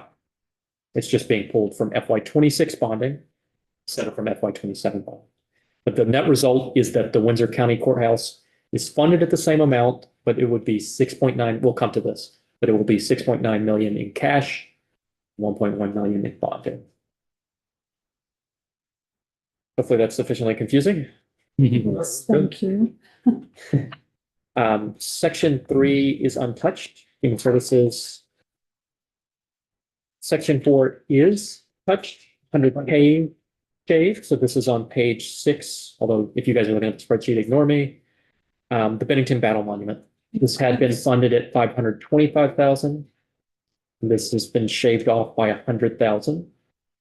And so just recall, we're looking for 400K more when I talk about fully funding that Windsor County Courthouse project. So this is 100K for that. The Bennington Battle Monument down from 525 to 425. Section 5 is your grant programs. And the way to think about that is that your FY 26 bonding authorizations for the first 6 of the grant programs have been shaved off 50K for a total of $300,000, which when you add that to your 100K from the Bennington Battle Monument, that gives you 400,000, which if you add to the 700K from FY 27, you get 1.1 million, which is what fills that hole resulting from the modifications to the Windsor County Courthouse. So each of these you've seen reduced from 300K down to 250K. That's your Historic Preservation Grant Program, your Historic Farms Preservation Grant Program, the Cultural Facilities Grant Program, Recreational Facilities, the Human Services and Educational Facilities, and the Regional Economic Development Grant Program. The Agricultural Fairs and Field Days is left at its fully funded $300,000 amount. And when I say fully funded, I mean at the amount that you guys funded it, not that there's specific amount with usually. So that 1.1 million is what they found towards the 3Bs. That's and there's more. Yeah, you'll see, and there's more to come. So the cash fund also will include additional cash that you guys were not using in the bill as you proposed. And I have a footnote talking about the total there. So we'll come to that.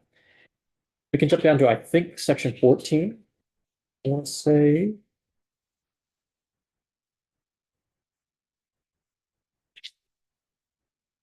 Did we take any The testimony? fire apparatus. Oh, that's, Oh, yeah, so this is the distinction between spreadsheet and cash. We will have a cash piece that So- deals with the fire Did hydrant. they take any testimony on all those others? I believe so. I think they felt, I think this was like a last couple days filling the hole of, they wanted to boost the cash appropriations is my characterization, to grab additional projects, and they were in discussions with Senate Appropriations as to what those projects were. So in the final days, there was, where can we find line items from which to pull? And as I mentioned, there was, Commissioner Manoli was in the room to talk about some of this, but of course, was just trying to aid the committee in thinking about line items, not recommending a particular course of action. So section 14, this is where you're seeing that I talked about the reduction in 1.1 million for the Windsor County Courthouse in cash. This is where you receive back the 1.1 million in bonded. So your subsection B on page 17, again, I'm talking about the bill, so please ignore if you're in the spreadsheet. Sum of 1.1 million appropriated in FY26 to BGS for the judiciary for renovations at that Windsor County Courthouse. So boosting, so fully funding at 8 million, but dividing that between bonded and cash. 1.1 million in bonded dollars and 6.9 in cash.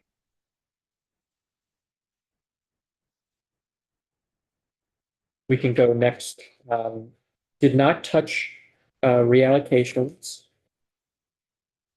We can go to the actual. So I have a Yes. question, John. Were you aware or, Scott, they received testimony on the dry hydrants to increase that by 35,000? It's cash, not bonds, but there's, Committee committee, for the record, Scott Bourne, Joint Fiscal Office. The dry hydrant people did come in and did talk. They weren't asking for more money. They didn't, the dry hydrant people didn't specify the 35,000. The committee had 35,000 that they then gave to them. So it wasn't a specific request for that number. so when they came here, they requested more for the dry hydrants to compensate because they needed, they wanted more operating dollars, and they had asked the governor to put more money in the big bill for the engineering piece. So I'd be curious how much of this is going towards the engineering, or how much of this is going to the actual installation and materials for the dry hydrant. I can tell you that if you were to watch the Senate Appropriations Committee meeting this afternoon, Senator Harrison brought the bill to the Appropriations Committee. They asked that same question, and she was going to get back to them as to what that money was for. Because they were coming here to us when they testified to us, because they didn't get the approval from the governor to bump up, because they have, I think it's 150, or I think it's 150,000 in the bid bill that pays for the salaries for the engineers, and they wanted more money for that end. They didn't get it in appropriations because the governor didn't put it in his budget, so they came here looking for it. And we don't pay salaries. We're bonded, though they are doing cash here. Interesting. Yeah. Yep. So section 19, this is where you're really going to see the substantive changes. Your subsection C is your authorizations. And so what you see for the Windsor County Courthouse, we've been talking about this, that reduction from 8 million down to 6.9 million in cash. And then sets of new items following the Vermont Veterans Home piece. So set of discrete cash pieces. I'm on page 26 of. You're on the bill. I was looking on. So what section are you on? So in the spreadsheet, it may be slightly more complicated in that it's a column, right? So you Right. have to track the particular pieces. The first item I'm going to talk about is related to the veterans home. You're on page 26. And you can see all of the new cash pieces here. So this is your reality. This is actual cash authorization This is, yes, okay. for FY 26. So to the Agency of Ag, Food and Markets for the Bennington Veterans Incubator Farm at the Vermont home. This is new. This did not come, this 45,000 did not come from the agreement of Senate appropriations giving back some cash. This was, I recall coming on at the end of this testimony where the folks behind the farm were asking for making this particular request. Yes. Yep. 45K for that incubator farm. You see next the 3Bs. Yep. So I'm guessing this is section 6 for you guys. If I'm not following up with that. They went back to the governor's recommend. Exactly. 1.1 million for Bennington, 1 million for Barry, and 1 million for Brattleboro. They did switch it to cash. Right. It is cash. Yep. Next is a site study for the federal building here, the post office here in Montpelier, plus some nearby properties, including the parking lot that's kind of close to the State House back behind Capitol Pho and the intervening property. So to the to DHCD for a grant to the Central Vermont Regional Planning Commission to support a site study focused on economic development, parking, housing, and flood mitigation for that federal building, the post office, and the parcels at 89 State Street and 32 Court Street, which are again that parking lot that's kind of back behind Capitol Pho, and then there's the property between the post office and the 100K for that site study. It is just a site study. The initial language that I saw related to this focused on flood mitigation, but as you can see here, it's expanded to include broader pieces as well, right? This is economic development, parking, housing. So where was that language expanded from flood mitigation? You know, was it in? I don't know when the change happened. The way that I received the information was through folks in appropriations. But that's not to say that that was the final party that made that decision. And John, did that switch from, was the original language going to the Montpelier Flood Commission and now Yes. it's going to? Exactly. It was initially to the Montpelier Flood Commission, and it was also just specific to the federal building. It was just that 1.6 parcel, and it was related to flood mitigation. And now you see this redirection to the Central Vermont RPC, and expansion of the parcels and expansion of the purposes. Because that's where it should be. Up here. So, so this is my understanding that happened between Senate approach and Senate institutions. Senate institutions wanted more cash. They didn't want to have appropriations have as much cash as we gave them. So what was agreed to, this is my understanding, maybe I'm wrong, was Senate appropriations was willing to give up 2.7 million. 2 million of that was the 2 million we put in appropriations to follow the 3Bs. So Senate appropriations said to Senate institutions, you get the 2 million back for the 3Bs. And then we'll give you 700,000, but we want 600,000, 700,000 to go to certain projects. And this is one of the projects. 100,000. It's my understanding. So that came from Senate appropriations to Senate institutions. So my question is for the expansion from just flood mitigation to include site, economic development, parking and housing, and the expansion from looking, just at the post office and expanding it to more. Did that happen in Senate appropriations or did that happen in Senate institutions? It's my question. And we can figure that one out in conference. But the committee, to understand what happened with cash. Senate appropriations said to Senate institutions, okay, you want more cash? Institutions will give you 2.7. 2 million of that is the 3 Bs that we gave them. So they just gave it back to them. But we'll give you 700,000 more, but this is where we want it to go. And where we want it to go is listed. This is one of the places. 13 is another place. 14 is another place. And just to call up for the group wide, you saved 2 million. I assume folks are following because they reduced by, while the 3 Bs totaled 3.1. Yep. You reduced by 1.1 million that Windsor County Courthouse, so that's 2 million. Yeah, that's where they found the 1.1 to make it 3. That's where they found the money. So you see in subdivision 13 to DHCD for a competitive grant to establish a new recovery residence, 250K, and this was line from appropriations folks. 14 is the item that we just talked about, Forest Parks and Recreations for the purpose of a fire I'm sorry, we were talking about the dry hydrant, not the fire apparatus. But we do have this purchase of a fire apparatus, 275K. I see a hand, yeah.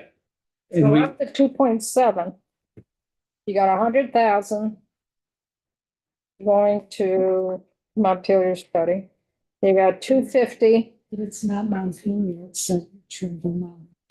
I have a footnote that speaks to the totaling of the figures if it's helpful. We'll come to that at the end of these. This Montpelier, it's 89 State Street and 42 Court Street. No, but why is Central Vermont? She's talking about who the party is. Yeah, because there's, I'm talking where the money, wherever it's going. You got the study going for Montpelier at 100,000. You got 250 going to new recovery residences, and you got 275 going to purchase fire apparatus for Wilson Parks for 625,000 of that 700 that Approps gave. But Approps told Senate institutions where these 3 projects get funded at this amount. So if it wasn't in the capital bill, it would be in the big bill. And my understanding is some of this may have already been in the big bill. and in any event, it's gonna have to be there, right? Like, Yeah, it's Gonna- general gonna- fund that's paying for it. right, we make the authorizations. So by putting it in the capital bill, even though it's cash, it opens up the capital bill down the road to possibly fund some of these items in the capital bill going forward. Yeah. That's what it does. Right. And we have confirmed that fire apparatus means truck, right? Yep. The discussion for I recall. What was that? That's what I recall from the discussion. Yeah. And that was in the big bill on the House side. That item wasn't, my understanding, it was in the big bill on the House side. And how's that? Just to also clarify, in Senate appropriations today, Senator Harrison did inform them that it was a truck specifically for brush fires. Not a hook and ladder, not a tanker, but I believe it was New Hampshire, Maine, Vermont borrowed one last year, Vermont found one akin to the same thing, so it's an apparatus for specifically brush fires. And it was in the big bill when it left the House. Mary? Oh, I was just going to say, I still don't think it's appropriate being in our section because you open this up to every agricultural kind of purchase people want. Get help. This isn't the direction we should take. And historically, we wouldn't want to spend bonded dollars. I know this is cash, but we wouldn't want to spend bonded dollars on a truck. Right, That's going to last less than 20 years, right. but this is cash It's cash, The and argument, then it opens up future capital bills. If it's listed like this on a spreadsheet and people see an item listed on the spreadsheet and says, oh, we can come in with this particular, the same item in a different part of the state. People don't differentiate cash or bond. Good So, word. what is the rationale for some of these items that have appeared that were not in the governor's proposal, and nor did anybody testify here? That's what we will ask in conference committee. We'll ask that in conference. We'll have the walleyes in shortly, because that's always the point. We're just getting to the walleyes, right? And this can't be much of a truck for 275,000 either. I have no idea. Well, If, most fire trucks are well over $1 million. So well, this is some kind of a special little rig that goes in for lets brush. them run in and run out or something. I don't know what it is. Sean? But does it come with a helicopter? Because how is it supposed to get It's on to your the fire southern car. part of Vermont, or the northern part of Vermont? Right. How can one truck cover the whole I'm state? not rationalizing. Either I'm just buy saying. 20 of them or don't buy any of them. That's the I'm point. just saying, That's the point. This opens the door to all of them. just as long as it comes with a helicopter. How long does a helicopter No, last? it's stationed in Huh? Only How if long it's- does a helicopter last? Useful life greater than 20 years? We can do it in cash. Depends on where it is. Iraq, That's what you're gonna start seeing. God, we're now. coming up to walleyes, everyone. As You do your dance, Connor. So Fish dance. for new members, this is what you're gonna start seeing. House bills will go over there. Senate will change it. They'll put on, and you're gonna see it more in money, in the money areas like transportation, our bill, appropriations bill, any tax bills. You're gonna see the Senate adding things in that it's like it's brand new to us. It's like, well, where did all this come from? That's what happens then when you negotiate between the two bodies, to kind of figure out, where did this come from? Why did you do it? And then you negotiate. Do you accept it? Do you tweak it? Do you get rid of it? That's what's going to be happening in conference committees from now until the end of the session. Yep. should you be asking Department of Forests and Parks why they didn't come to us? It's going to be the conference committee. No, no, I know, but originally, why they It didn't? was in appropriations. It's a paid for by general fund. It was in their budget and it was in the appropriations bill when it left the House. Right. If you listen, for instance, today to the testimony that Senator Harrison gave in Senate Appropriations, you'll often hear the committee discussing things that they pursue in their standard appropriations process, right? That are tangentially related to things that you guys do through the capital bill process. So it could be that they're receiving publicly related items, right? And then if they have this avenue of cash, they would include items here. So I don't think it's a department circumventing the committee. I don't think it's something like that. It's just that they go and speak to appropriations because that's who they typically follow. Eric? Alice, but for the freshmen, they haven't been through this before. We will have a couple of moments to speak about the overall bill, yes, amongst us, so that folks can put their concerns in on certain things, correct? And also, we're going to have the chair of Senate institutions come in and present. You can ask at that point, why was this put in?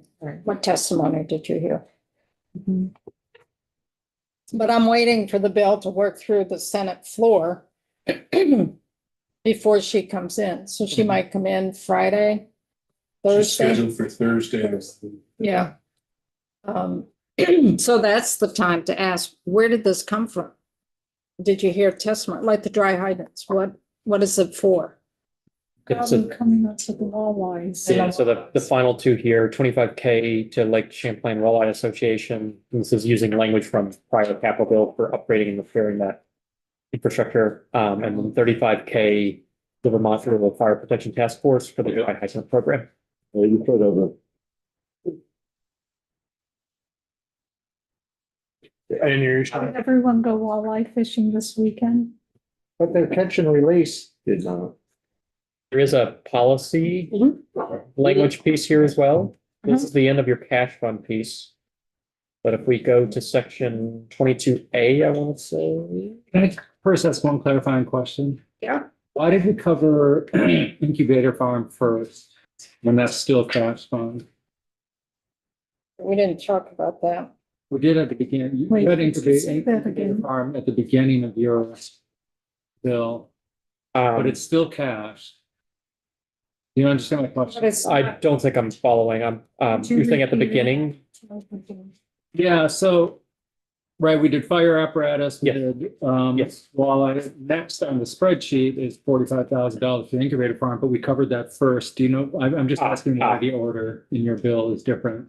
Okay, now I understand the question. I don't know why the order is different. Here's my guess as to why it's different. Because cash is a column, right? And so the column is tracking the sets of sections in the bill. Whereas I'm just aligning the items that I received from appropriations or from whoever and had dropped in the Vermont Veterans Home first. I think that I had likely done that thinking that it was tied to the Vermont Veterans Home, but I think that it was not included at that place because it's actually going to the Agency of Agriculture. Okay, So I think that's the. thank you. Yep, I was just. What section is the vet's home in? Because I can't.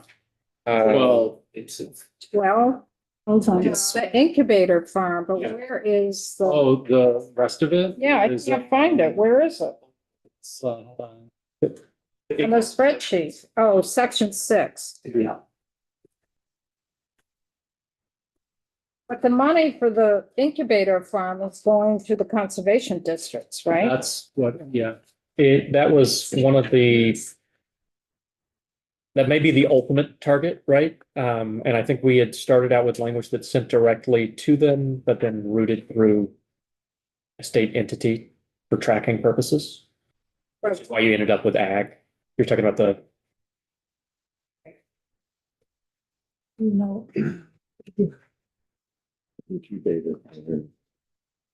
They already had the money for.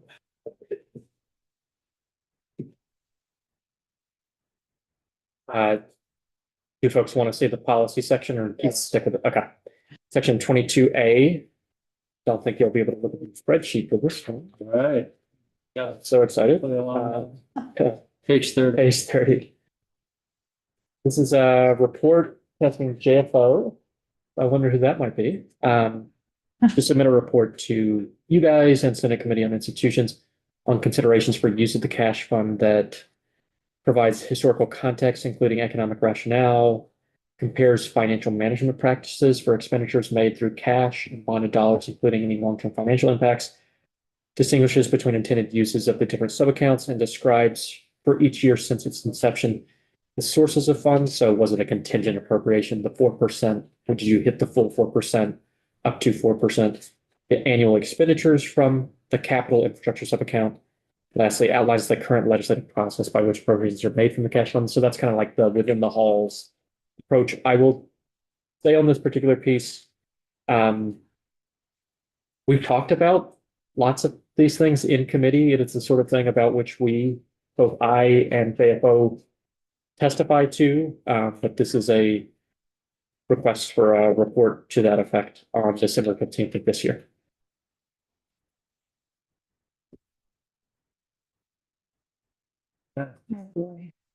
And that is the set of changes proposed by Senate institutions. And if you're thinking again, just about the cumulative totals, it's probably easy to track within the spreadsheet. But if you do look at what Phil posted today on my behalf, I do have footnotes that try to talk about adding up those numbers and talking about netting out the 1.1 million and how you get the 2.7 talked about. You know, it's all your fault. Absolutely. Anything bad that happens is good to me. Thank you. Thank you. Been living with some of these stuff for a while. I'm gonna run across the hall unless you guys need to. Oh, they're kind of on break right now. Running's good. You're working on me, I think. I think he's saying he wants to leave further. Yes, You need to, do folks want to take a quick 5-minute break? Need to take a break. Break. I keep going here. So. Or was it talking about the walleyes that? Yes, good job.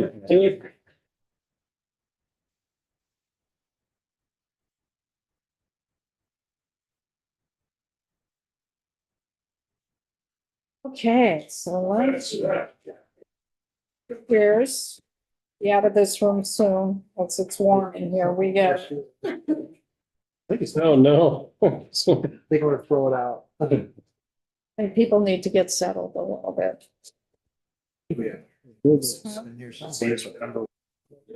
Got it. Bulldog clip.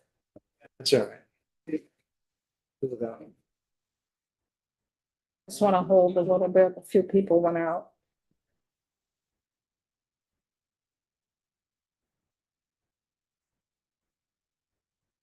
So Scott, are they looking in Senate approach to get the capital bill out today? Is that, It went up. we already got it out?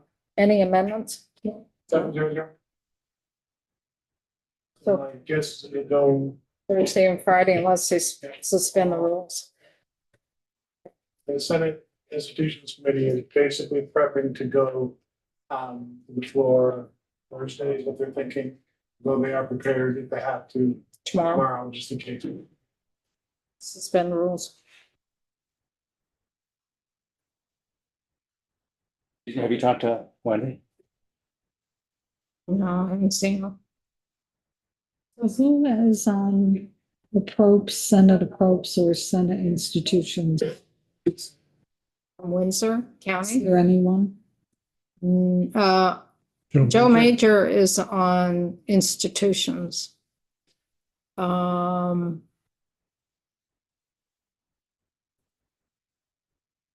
I don't think there's anybody.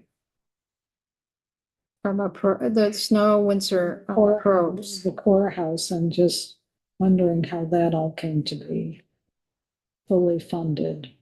Senator Probst, Ms. Birchlick, Brennan, Westman, Ginny, Bill, and Robert Norris.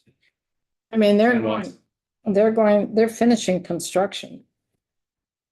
Right, but And, BGS even get there? well, I think they were a little upset. Right, that's what I'm saying. Um, So we give them the whole enchilada without them probably being able to finish the project this year. is that in the judiciary piece or BGS? BGS, I think. No, judiciary. We had 8 million in cash. They kept 6.9 in cash and 1.1 in bonding. So they are at 8 million. It's just they split it up. But it's all in FY 26.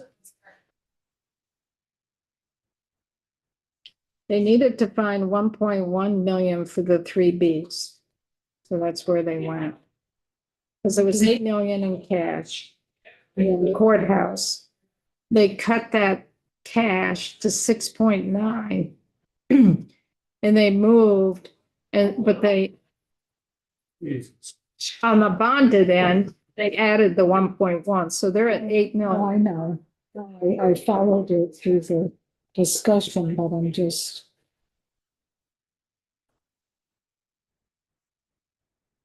Like how we're doing agriculture now. When this project, and I would 1000% be behind the project for the vets home. But I've been to 3 meetings that they already had the money in place, 2 select board meetings and another meeting at the vets home, that they said, this is a program we want to kind of go forward with the vets home for our veterans. And they said they had all the money in place. As for the incubator, we'll deal with that in conference. Okay, let's, 1, 2, okay, let's get started here. So if we go to section 9 on the spreadsheet, Senate institutions and 25,000 of cash for the Walleye Association. This has been ongoing. The Senate, we don't put it in, the Senate puts it in. This is, Why don't you good folks come and talk to us before it gets put on over in the Senate? Because we'd love to see you anytime. you're new to it. We're gonna be easy on you. Okay, thank you. Appreciate it. Or not. No, we are. We're gonna You be can good. just break me in, it's okay. This has always been a point of contention. Because it's been ongoing for a number of years. It has gone to association. So we want to bring in the Walleye folks, so I'm not sure, Chad, are you the one coming up? I am. So come on up to the hot seat up front. I'll see. And if you I'll have to do that. identify yourself for the record, because I know that you are the head person now. I am. So my name is Chad Lambert, and I am the new president of the Lake Champlain Walleye Association. We have a new board of directors. Our treasurer is Burton Snowboards Global Accountant, so we have that going in the right direction for us. And I guess I can just kind of give you a quick rundown of who we are and what we do. Is that And what the money is gonna go for and what Okay. we use money, because we are looking at the money. So is the Walleye Association a nonprofit? It is. 501c3? correct? Yes. And how do you raise your cash, your money? Our additional money is raised through fundraising. We have a Calcutta that we host. We sell memberships now. We have roughly 300 members of the Walleye Association. And we do some raffles, mainly fishing related items that we can get donated or bought at cost. Sell raffle tickets to those to generate more money. As I said, we're a total nonprofit, so nobody on our board is getting paid. It's all going back into the fish. So maybe you could talk a little bit about what the organization, the association does. Sure, absolutely. So on our onset, the walleye fishing used to be phenomenal here in the state of Vermont, Lake Champlain, Lake Salem, Island Pond. There was commercial fishing back in the 80s, late 70s, early 80s. And walleye are a good table fare food. So a lot of people that were catching them were keeping them, eating them. So just totally kind of declined. The natural reproduction of the walleye is not what it used to be. And then the overharvest just led to a drastic decline in the fishery to the point where it's almost non-existent. So that's kind of where we started, trying to get it back. So the money, the whole process here, we used to raise fish in half-acre ponds that we had. There was 2 in Swanton, another one down south, with decent success rate, but nothing like we're doing now. So the money we've put into the hatchery has changed us from raising fish in a pond to raising them in the hatchery in what's called an intensive culture system. So they're basically 5-foot round gel coat tanks that we're able to raise the fish. So there's no predators, it's a controlled environment. So our success rate in the ponds on a really good year was roughly between like 35,000 and 50,000 fry, which is like about 3/4 of an inch. So not a very hardy fish to put in the lake, but that's the best we could do with them. A lot of man hours, a lot of work. I don't want to say minimal success, but it was something better than nothing. So since then, we have developed this intensive culture system within the hatchery, which is where this money goes all into infrastructure there in these tanks, biofilters, really state-of-the-art system. This year, we're on target for roughly 400,000 fingerlings to go in. So they're 2.5 to 3 inches in size. So they're quite a bit hardier, lot better survival rate on them. They're a healthier, hardier fish. That's where we're at. Last year, we put 330,000 in. We were able to use the funds that we received from, I guess it was FY24, to get 2 more tanks. So we were able to expand. The tanks were $47,000 for the 2 tanks. So we used the 25,000 and we ponied up the rest. And everything kind of goes, Dylan can maybe piggyback on me, but our grant money it doesn't come to the Walleye Association for us to just go, do what we want with it. It's a pass-through grant. So it goes through Fish and Wildlife, who we have a long-standing working relationship with in what we do in restoring the fishery. Joe? What is your annual operating budget? So it varies year to year depending on what we have for expenses. I could get that information from Cam, our treasurer. I know last year we had 2 tanks, a biofilter. I know we spent, roughly $67,000. hatchery updates, I do know our hatch system is kind of outdated right now. And quick quotes on that, you know, it upwards of $100,000 to get that system up and going. So we're looking at some hefty things coming down the pipe. I know Kevin Kelsey at Ed Weed had shot us a list of items that are worn out, not, you know, they keep breaking. We just kind of keep hodgepodging them together. And that was, you know, in excess of 50 grand for this year that we're trying to get things headed. James? I don't know if it will come up or if I should wait or whatever. I have a question for the state, actually. For Fish and Wildlife. If it's possible, or if not, that's fine. Do it later. Why don't you hold out a Okay. little bit? Mary? So I will ask the question, why do you never come to our committee to kind of tell us about it prior to, so that maybe we would possibly put it on here before it just kind of showing up on the Senate side? Why do you not do that? So that is an excellent question. I recently took over presidency of this organization March of last year. So this is my first go around of this. So I'm kind of just following what I guess they've done in the past. That's my question to springboard off of Representative Morrissey. What instruction were you given about how to ask for this money? Because I really don't want to be adversarial here. I really like fishing. I like walleye fishing in particular. It's something I had in common with my former and late father-in-law, and we didn't have a lot in common. Sure. I'm concerned about the process. So when Fish and Wildlife was in here earlier in the session, I asked, is this going to be a line item, the walleye program? The answer was no. Is it your intent? And next year it's going to be a fishing derby to have that as a line item? The answer was no from the commissioner.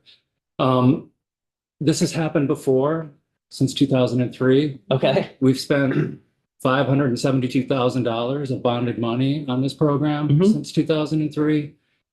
That's my question for you is, what instruction were you given about how to come to the state to ask for this money? I'm not opposed to spending $25,000 on the walleye program.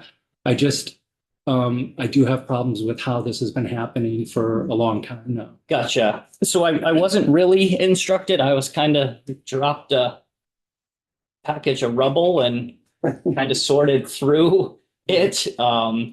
You know, I'm not quite sure how to answer your question, to be totally honest with you. I'm just How did you kind know of to go to the Senate? Mike had kind of helped me along the way. And said that's what they had done in the past. I did sit in on a meeting. You indicate with Mike? Okay. Mike Covey. So as I said, this is my first go around. So there was no instruction manual and said, here, go here, do this. I just kind of followed suit as to what they've done in the past. And now here I am. Yep. Did you talk with the commissioner, Fish and Wildlife? I have had a conversation with the commissioner. Typically, my conversations are with Dylan, who has been my point of contact since I took over. In this, I know in the past there was some touchy business with this. So I've kind of relied on Dylan and Mike to kind of help me along. Thank you.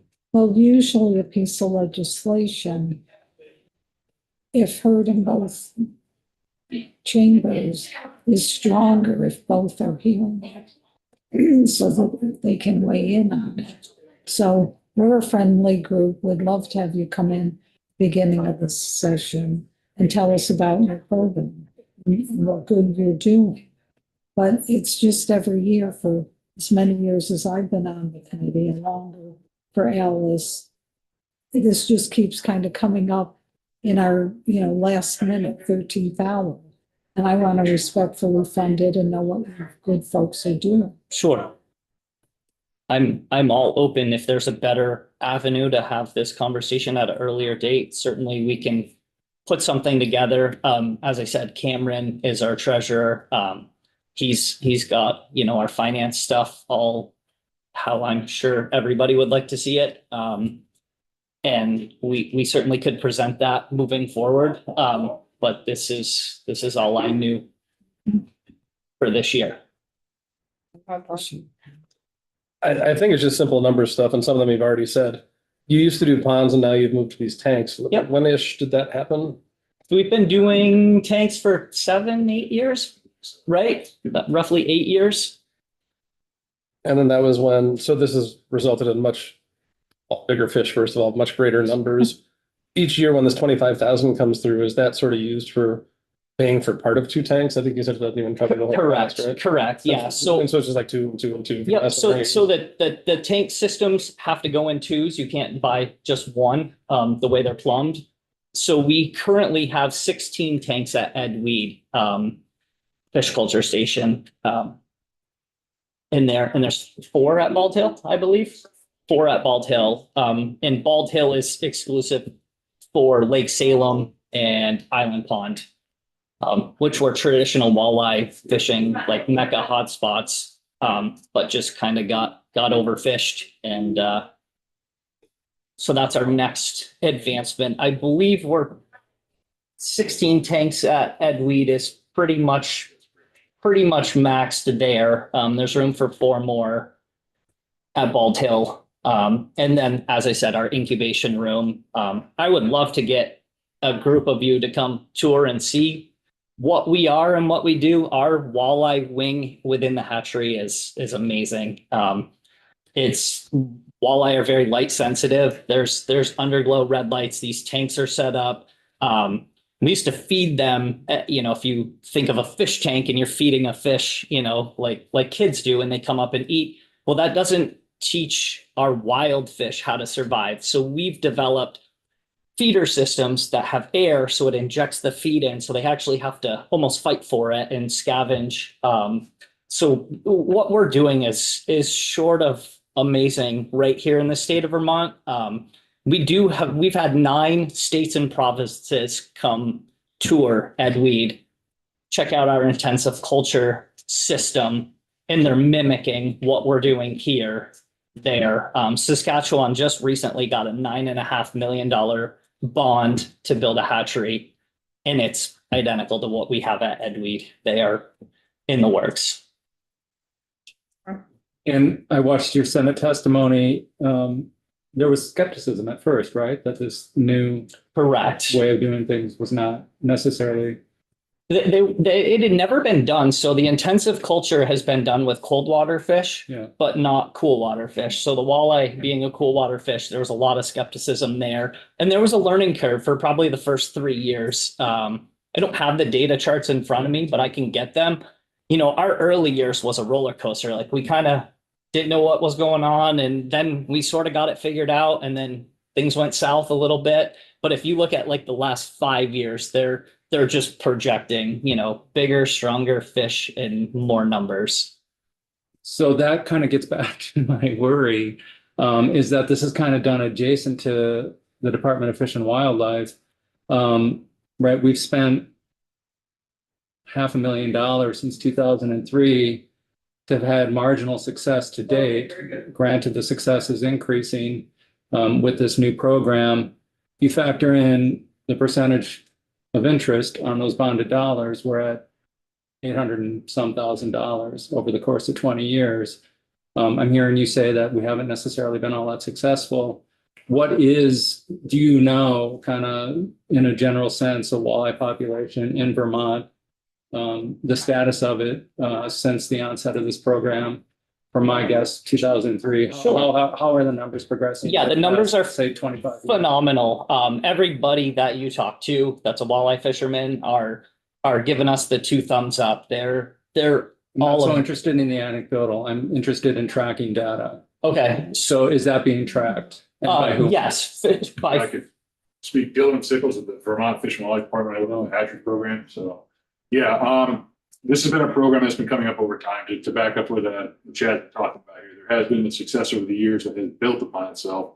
Intensive culture is something that's come along over the last so many years in the walleye world. And the numbers that Chad's thrown out there, they are phenomenal for what we have in our hatchery program. And it's the staff and the program we have there keep pushing those numbers forward and getting them higher as we go. As far as the numbers go for the lake and how things are looking, we continue to see improvements there as well. I would defer to our fisheries biologist. Bernie Patinka is one of them that works directly with our Lake Champlain program, who's done a significant number of reports on this as well that show the walleye numbers. And I can work to get you some of that information that shows the support on that as well. That would be helpful. Okay. Can I come up with a question then? So my question would be for you, Dylan. So I don't know that anybody would have a problem with the program.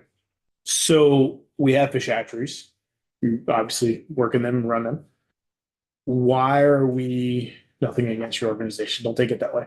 Why are we, if we're doing other hatchery, fish growth, whatever with the state, why do we have an outside entity for this rather than the state running the, there could be a very good reason. I don't know what it is and I need to wrap my head around it. Why is it instead of the state doing it, why are we having another group?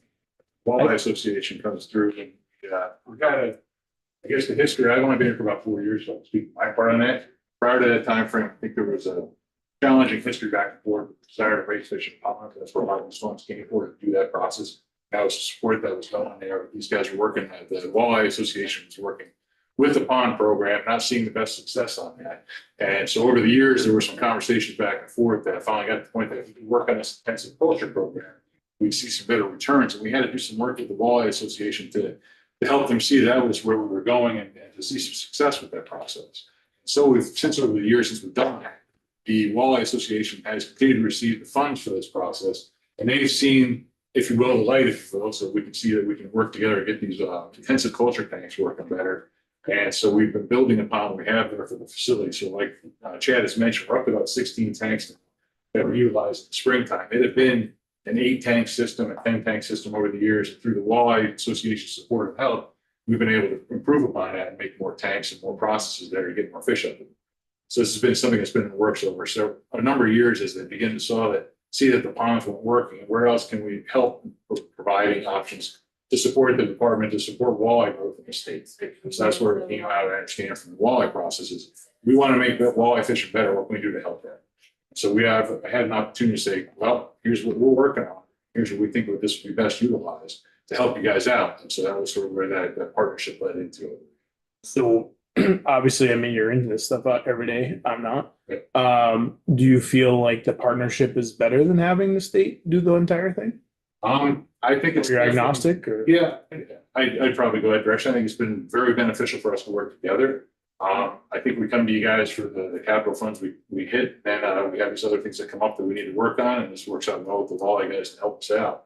But yeah, I think we're in a good spot because we're working together, but I don't know, I guess where we'd add the extra funds and that to get the rest of it going, so. Well, that would be my last question, I guess, is, so to either one of you, so who runs the actual tanks? Like, you guys have a lot to do with the tanks, or do they do most of the tank stuff? So in other words, like, are you getting, I don't say it this way, but I will.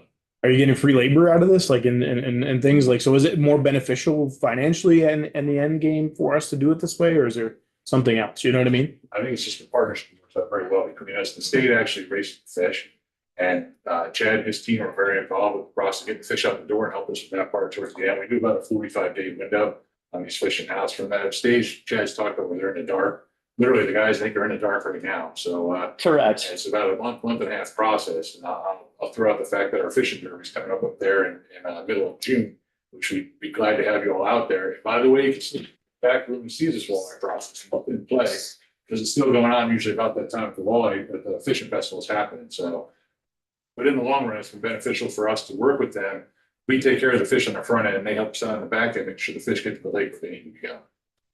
So I know, for instance, when we stocked last year, the department was short-staffed, so we jumped in and handled all the fish, getting them in the water with Bernie and Dave Gibson, the two main biologists within the state.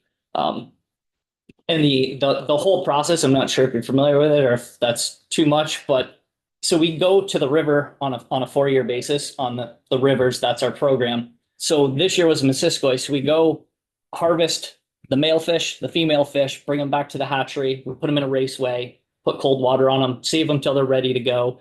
We spawn them right there in a shed, get them into the incubation room. Those fish that we take from the rivers to the hatchery get returned back to the river where they came from. The hatch goes on, and we were very much a part of handling all those fish. You know, we processed over 250, 300 fish in a couple days out there, on the front of a boat, scooping them up, getting them in the tanks, doing fish health, taking spine samples. If you take a spine sample and put it under a microscope, it's much like a tree. You can age the fish. So we're able to see the fruits of our labor on a 3-year cycle. Those fish are returning back to the river that were raised in the hatchery. And we dye the fish in the hatchery with an OTC dye. It's an oxytetracycline. So it's a dye in the back of their otolith bone, which we can remove until if it's a naturally reproducing fish or a hatchery fish. And if we handle 25, maybe 1 or 2 are natural reproducing, everything else is coming from the hatchery. So without what we're doing, you know, the walleye fishing would be non-existent. I have a question about the tanks.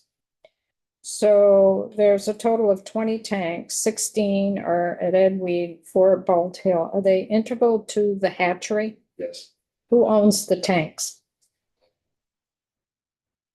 Question in the conversation before, we own a number of the tanks, but a number of those have been purchased by the Walleye Association. I should say gifted to the process here. So, but we own a number of the tanks initially, but I think a bunch more have come through the Walleye Association. So And who- ownership does be that question. Okay, so even those that have come through the Wildlife Association, do we own them? We paid for them, do we own them? Would in that fashion, because they came through the grant, came back to us, and they're in the tank system at the hatchery, so that's something that I guess we would say that would be going in that fashion. That is my understanding. Something to check. And then, who does the actual work on a daily basis with the wildlife in the tanks? Is it our state employees? Is it folks in? So why does, if this is so integral to the operations of our hatchery, Edweed and Bald Hill, why isn't this coming in through Fish and Wildlife requests? Because the tanks are owned by the state. The state employees are doing the work in partnership with the association. Why should the association get the money? That's what I'm grappling with. Why isn't it included in fish? Because you're saying that, well, it is included in the Fish and Wildlife. Well, it's a pass-through. Correct. It's a pass-through. So it's to the association. Are there other associations out there similar to the Wildlife Association that raise other types of fish? Trout, correct? Trout Unlimited. We work with them, but we do raise fish for what's called trout in classroom programs, which a lot of folks probably have throughout their schools and their districts and all. But we work with Trout Unlimited. We provide the eggs, if you will, for these trout, raise them at the hatchery or get them up to egg size, spawn them out, get the eggs, and then we provide those to the schools to raise up in the tanks, and then they put them out in the creeks at that point. And Trout Unlimited is involved with that at the front end, as well as getting out there with the logistics and all, working with the schools on that as well. So when the Wildlife Association was doing it in the ponds, the Wildlife Association owned the ponds? They were on private land. I believe there was a lease agreement there. They were on Bobby's land. But it wasn't the state that owned them. Correct. But with the tanks, it's now the state that owns them. Brian and then Mary? One of the questions, and maybe this is such ancient history, who knows, but before the 8 years in the tanks, there were however many years of money being given while you were still doing the ponds, or the previous people were doing with the half-acre ponds. What kind of stuff might the money be used for then? Back then? Yeah. I'm not familiar with what they were doing back then. I know there was a ton of maintenance to the pond. You know, it wasn't just a hole in the ground. They were clay lined. They had catch basin, little concrete detentions. So when they drained the pond, they could harvest the fish. And that stuff, I'm not sure about the whole process. As I said, I took over a year ago. All I know is the intensive culture end of it. And the positive reinforcement we're receiving from these 8 or 9 other states and provinces that are all doing ponds. Minnesota is one of them. ANR out there has been reaching out to us a ton with information. They have ponds upon ponds upon ponds, raising these fish and with minimal return. So a half-acre pond raising walleye, we can do that in 1 5-foot tank within the hatchery with what we're doing with tenfold survival rates. Frogs get in the ponds, they eat them as they're hatching. Mother Nature, the water warming up, cannibalism. When the walleye get to a certain size, they'll actually eat each other. So you've had where you lose half your stock, where within the hatchery, we feed to that top growth chart. So they're all clones. I have pictures upon pictures that I can get for you. But they're all solid looking little fingerlings, sorry.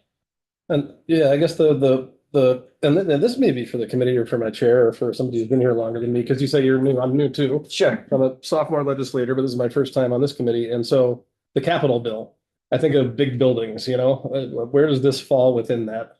Does that make sense? Well, that was my question. I don't know. I mean, it's not rhetorical. So who owns the tanks? Yeah, We obviously didn't own the ponds. right. That was a point of contention way back. Because it was going to an organization for private ponds. And that tradition of coming to the legislature for money has continued from that point on. So that was my question about the tanks. Who owns them? Who goes out to bid for the tanks? And who signs the purchase? Who signs the purchase? And sorry, Chair, part of my question about it too is like, are these norms or is this written in stone somewhere, It's pork. It's been pork. I'm gonna be blunt. When it was private ponds, it depended who was sitting on which committee to get the money. It was pork, because it was going to an association that owned private ponds. So over the years, it has shifted, and that's been my question on the tanks. Trying to figure out, because it's different than where it started back in 2003, 2004. Through that era, it was going to an association for private ponds, for work on private ponds. Now that has shifted to the hatcheries. So Ed Weed Hatchery, state-owned.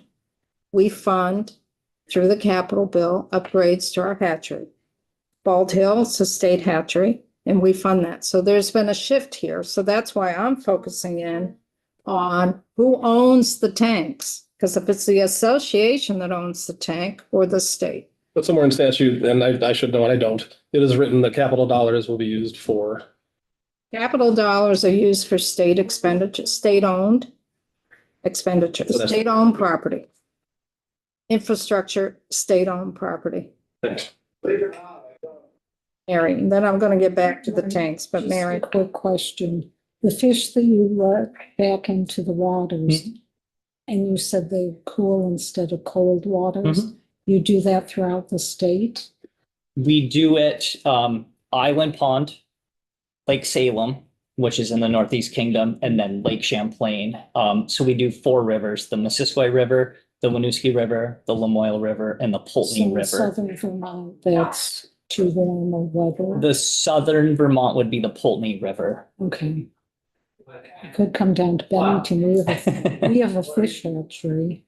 Do you do anything with the Bennington fish hatchery? So we haven't yet, but we certainly are open to restoring the population of walleye, throughout the state, not just Lake Champlain. We'll get back to the real question. So the tanks are owned by the state.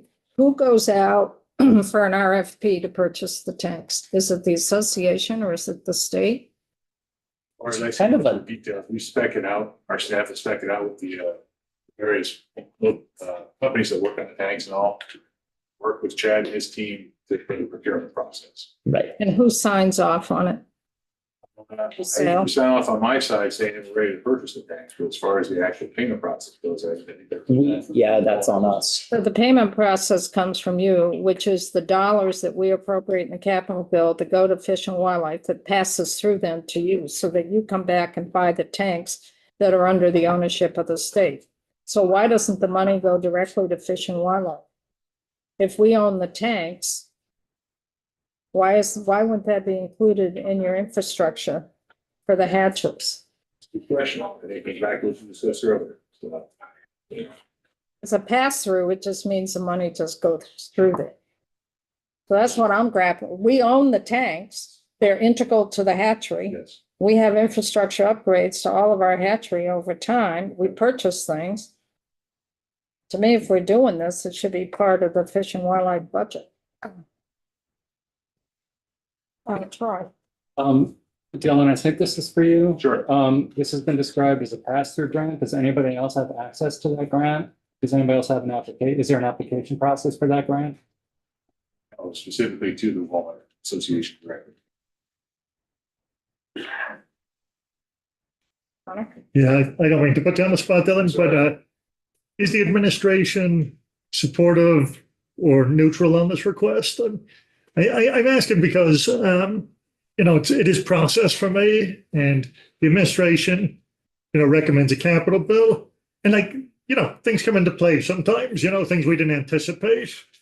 But this is something that we do anticipate that it's going to be a need, it's going to be a concern. So it feels like an artificial capital bill that's being submitted to us when another request comes later, So I just wondering where you're at on it, is there an official position from the administration? I can't sit here and take official position on that. I would go back to our commissioner and the team there, but I know it's beneficial to our process for the hatchery program to have that there. We've had, again, that partnership has worked out well, but I can't speak specifically for that. That's fair enough, yeah. And I think the 25,000 is just a drop in the hat of what we're putting into the hatchery. Right. Like whatever needs in that walleye room, we're all in. If Kevin calls and says, we need, 6 new feeders and they're $6,000 a piece, we're writing a check and getting them on top of the infrastructure stuff. So the capital money is going into infrastructure, physical things, but all the additional things that pop up throughout the year, we're on the hook for all of those and taking care of them as soon as they need them. And that's the biggest thing is when fish are in the tanks and a filter goes down, you don't have a week to wait for a pump to come in. So we have to have backups and redundancy of pumps, fittings, biofilters. Last year, the biofilter went down. That bio tower was, roughly $8,000 and we had one. So we were able to just get it changed out, within 4 or 5 hours and save our fish, where if we didn't have that, or Fish and Wildlife didn't have that access to a biofilter through the relationship with us, those fish would have just died and it would have been a total waste. So did we already hear what it cost last year to run the operation? I don't have those. I would defer to Cam. Roughly. I'm gonna say probably in the $60,000-$70,000 ballpark range. What the program runs itself, I get some numbers for you on that. That's good enough answer. Yeah. Yeah. So we're supplementing. You're supplementing, yes, I believe it's a good cost. correct. Go ahead. Yeah, I guess that's my question is it'd be great to see what your operating budget is. a year. For sure. I mean, you don't have any idea what that is? I don't. I defer to Cam on that. Cam sat in on our meeting with Senate. And it didn't come up. So I guess we should have had him in here, but he certainly has a detailed, we just had a Calcutta /banquet, fundraiser. He has all the P&L of that, where the money's sent. He took over his position when I did. So again, we're from March of last year to date with things, but that we can certainly get you any of that information that you need. So you guys are employees of. You're not employees. No, Not employees. we volunteer. There's C3. So we're getting free labor Nonprofit. and. I got you. Okay, that's good to So know. there's, a couple of us are self-employed individuals on the board. I'm self-employed. Paul Messier is our vice president. He's self-employed. Cam is our treasurer and secretary. He's Burton's global accountant, so he's our finance guy. And then we've got a few guys on the board that just help out when we call them and say, hey, we need help. We meet once a month. We have, annual board meetings. We do a couple Zoom meetings if anybody would like to sit in and, see what we've got going on. We're certainly open to that. And I think touring the hatchery is the best thing, just to kind of see where that money went in the process behind it, the science behind it. There's a lot more to it than hatching fish, dropping them in a tank and watching them grow. Mary, and then we'll go to you, Dylan. But you've got to understand from this group, and I'm 100% behind what you do. But to be coming kind of after the fact that we want you to come to the hatcheries, when we don't even get a presentation as to what your needs are. We would probably have been there and done it in the past and present, but it's always this kind of surprise, when's it going to land on our bill? Sure. And we respectfully go through each one. So there's got to be a little bit of a better communication and transparency. Sure. And certainly moving forward, again, I'm just a few months into it, or roughly a year. But I'm certainly open to that moving forward. I can't, what's been done in the past, I have no control over. I can't, I look to the future, not behind me. So, certainly we can get our financial stuff from the association to you if that's important information. But I think you also need to look at your bylaws going forward as to what, because you are not going to be there forever. So it has something that goes forward inappropriately for.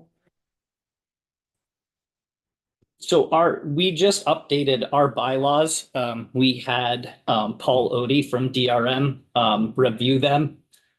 He's very reputable attorney, seems well known. So we had him review our old bylaws. We sat down as a board with him, told him who we are, what we do, our relationship with the state, and he wrote us a whole new set of bylaws. So those are in place currently within the last, 6-8 months. That's a good thing. I'm happy to hear it. I'm going to go to Dylan first, and then we'll go back to you, Sean. Appreciate it. I just want to refer to the free labor situation there. We do appreciate the support of the Walleye Association to be there to help us. But we do have our staff there day in and day out doing the job. This is a appreciative support on top of that. They come out and help us out with it. But our staff are running the show there and keeping things going for the fish coming in and out the door. So we have our team help or putting the fish out the door, and we do appreciate the Walleye Association helping us get those fish out the door again and helping to collect it on the front end. So it's part of a volunteer situation where they get to be part of the process by all means, because that's a big part of that deal. But we do have staff on site that are taking care of that process day in and day out that run that program.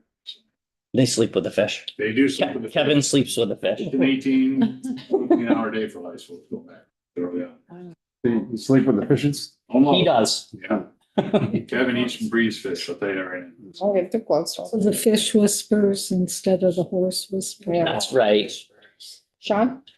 It appears, and I'm not sure, I have to see some numbers, but it appears to me that actually, sitting on a volunteer board myself, that we're getting a tremendous amount of value for that $25,000. It seems to me that could easily equate to hundreds of thousands of dollars a year. Correct. So that would even be more beneficial to give yourself okay, if we were to charge y'all for that, this is what it would cost. And, I just know there's a lot, it's a labor of love, but you put a lot of time on it. And if there was a number put on that, so this could be like a really sweet deal that we're getting. And I don't want to paint it on any light, but I also want to, this is a side to it that seems to me is valid. Absolutely. And to piggyback off that, like bass fishing here, this is a bass fishing hotspot. So Bassmasters have a tournament here, brings a lot of out-of-staters, into hotels, gas stations, you know, the economic end of that. There's chatter, our walleye fishery is gaining steam and recognition by our fish culture stuff in Minnesota and all these places where all these walleye tours are. We actually have a gentleman named Craig Sleeman, who is a professional walleye fisherman, coming up in July to spend a week here fishing with myself. So that's going to circle back to him and all of those guys. So if we can get this fishery to sustain a tour here, you know, the financial end of it is endless. I know as I was gathering information, it's not specific to the walleye, but fishing as a whole has a 23-to-1 rate of return. So I don't know where anybody wouldn't invest in something with that return rate. We've got room in the boat for us. I don't disagree with the return on investment at all. At all.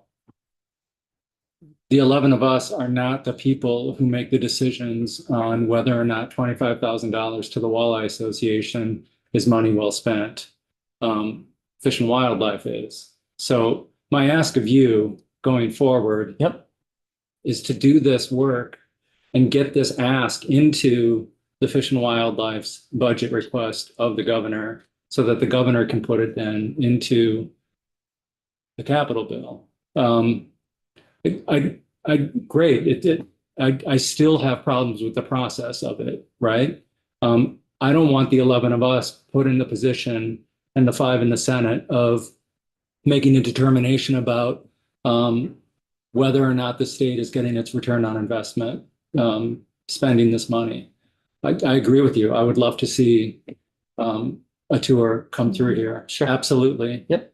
This still is not the way, in my opinion, to do that. Right? The commissioner has to do that. The commissioner has to say, I think this is a really good investment, the Walleye Association.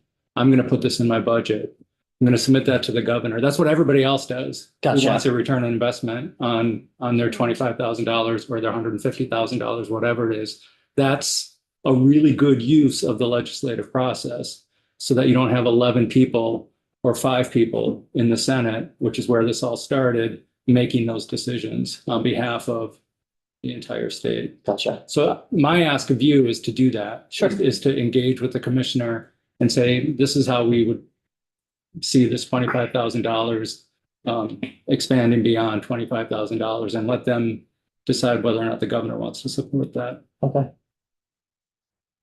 Madam Chair, if I may, Mike Covey, Executive Director, Vermont Traditions Coalition. I'd just like to address the process question. I'm responsible for that and I'll take responsibility for that. I've been in this role since 2019. And when I came into this role, my understanding was that that was the expectation of how this would be done. And I have not shifted that.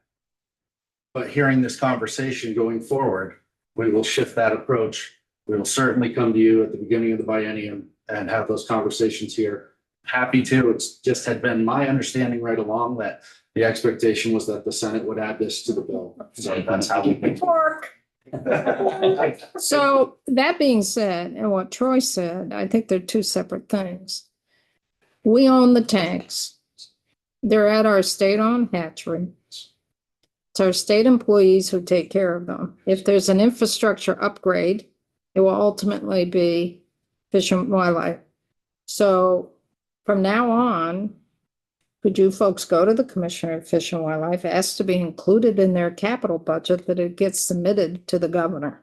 Because that's really the appropriate place. It is part of the infrastructure upgrade of our hatcheries through the Department of Fish and Wildlife that our capital bill pays. That's where, I mean, just to have a pass-through is stupid. Have a pass-through. You know, I mean, it's state-owned tanks. It's a state that goes out to purchase them. And it's a great partnership that you have in terms of the operations of it, which is. So would there be more money if we go that avenue? Because we're ponying, you know, the tanks were $47,000. We used 25 of it. We ponied up the rest. and we donate it to the states, and we're okay with that because of our working relationship. So, you know, if we're removing and the state is doing it on their own, which they don't have a walleye program, we are part of their walleye program. So we could work up an MOU, we could work up something between that, that we would pay for half or something. Absolutely. Yeah, no, I'm totally, The process that's been happening here for the last 20 years, it's just not healthy. It's not a good process. Also, with what you've accomplished and you said other states are looking at you, maybe we can be a leader in helping other states, you know, learn how to do this inappropriately. So it does have some good win-win. Absolutely. situations. We gotta do that in a process. We're all hands on deck. Gonna go to do it first and then. do And I think a lot of it within like Fish and Wildlife, that there's so many, they're managing lake trout, salmon, walleye, the bass. They're going a million different directions where we're focused on walleye. So from the marketing end to get people to Lake Champlain and the state of Vermont to fish, that's gonna fall on the Lake Champlain Walleye Association to be able to get that out there. You know, we currently have a website now where you can log on and buy a membership. But you could also possibly go to tourism to see if they can do some things possibly. I'm not saying you can, but that's a discussion for another committee and. Sure. But there are some other options. Yep. We have a few more questions, Connor and then James. Yeah, sure. I'll start. I'm a former union organizer, so I have trouble taking off the hand, as the committee knows sometimes. You won't cross the picket line. But it does worry me when I hear the words like free labor being thrown around, right? Yep. Because if this is, you know, a service that benefits the state, which I think it is, and some of the work is equivalent to the work being done by state employees, it should either be done by state employees or contracted out, and we should pay you to do that work, I believe. Correct. I don't think our work is on par with them. Okay. You know, Kevin Kelsey is the fish culture specialist at Ed Weed. The only work that we do is under his direction. And it could be, you know, a net full of fish that we weigh and they're going into the tank as they're coming from the tank to the truck, to the river, to being stocked. And I don't want to say that we're doing the work. We're passionate about what we're doing, so we want to be part of it. So I don't think the free labor end of Okay. it that you're taking is me. I have a very successful business that I run, so just being part of this, that's why I took over a nonprofit and am here today. And I'm a boat mechanic by trade, and as you see the weather, it's Yeah, you want to get out. crazy. But I'm very passionate to the program in my day. I'm 41 years old. As a kid, I hear from my dad, it's a very family tradition, fishing and the outdoors. So back in the day, my dad would tell me about the heydays of walleye fishing, and there's just like limits upon limits and all this fish. I never got to experience that. I would go fishing for like 22 hours and get one walleye. And I'm like, where's this heyday? Like, what's going on? And just in my lifetime now, you know, we're seeing where we're catching 15, 18, 20 a day. So as we're taking our kids out, they're catching fish. It's more enjoyable for them. So this program is definitely getting a lot of recognition that nobody in the state is really aware of. I mean, 9 states and provinces mimicking what we're doing is huge. That should be out there. And that's where we're coming in, trying to get them there. We had a reporter do an article. She went electrofishing with us. She spoke with me. She's seen the whole process, a UVM student doing some reporting. We had the news there last year. When we stocked the fish, we had the news there. So we had that going. It's just trying to kind of take what's been going down this bumpy road for a number of years and get it where it needs to be. And I think moving forward, that's the play on our end, and that's what we're all into. But again, this is my first time on this side of it. Chad, I want to say you're bearing the brunt frustration. You inherited this, so. I want to say I do appreciate the passion that you're bringing to it, and Yes. sorry for giving you a bit of a No rough worries. time. No, I'm thick-skinned. James. What I was gonna say is a quieter version of what you just said. I hope that you do not leave here today thinking anybody doesn't support this program. We do. Our job as government officials is to make sure the government runs the way government's supposed to run. We have accountability, we have process. Oftentimes different than our own businesses. A lot of us are business owners and we're like, it's hard to deal with. But there is a way things are supposed to be done. And as soon as things are allowed to be done in a different way. So that's really what most people's concerns are, not totally for every single person, but it's more, and Mike covered this, that this is a misunderstanding that you come here first and when the capital bill comes out, et cetera. But we should have been, nothing you can do about the past. Absolutely. Yeah. We would love to have heard this in January or February. And that's in the future, we will, I would hope. And there's other like more process related things, but I don't want you to leave here today thinking that anybody's like, oh, damn fish. It's nothing like that at all. It's the process has to matter, or then instead of a $9 million or $1 billion budget, we get a $20 billion budget because everybody just does what they want. Right. Yes, understood. For sure. And we appreciate what you're doing. We do. Fish and Wildlife appreciates, very helpful. It's just the concern that this has been ongoing for so long, and where it started from was private property. And now it's morphed into state ownership. And so the money, if we're gonna be buying tanks or ownership or upgrade of those tanks, should come through the regular capital bill process, which is within the Department of Fish and Wildlife. That doesn't mean we don't appreciate the volunteers. It's volunteer work. Correct. And that's really important for the viability of the walleyes and the fishing stuff.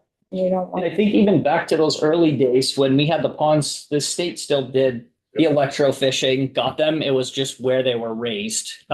So this partnership relationship has been ongoing since day one, even when we had them in the private ponds. Fish and Wildlife was very much an instrumental part of that with their trucks transporting the fish and doing that. So really the only pond to hatchery and infrastructure is streamlining our process and making it, tenfold width, 30 to 50 to 400,000 in a matter of 6-7 years. It speaks volumes to the relationship here and the money that we're given here.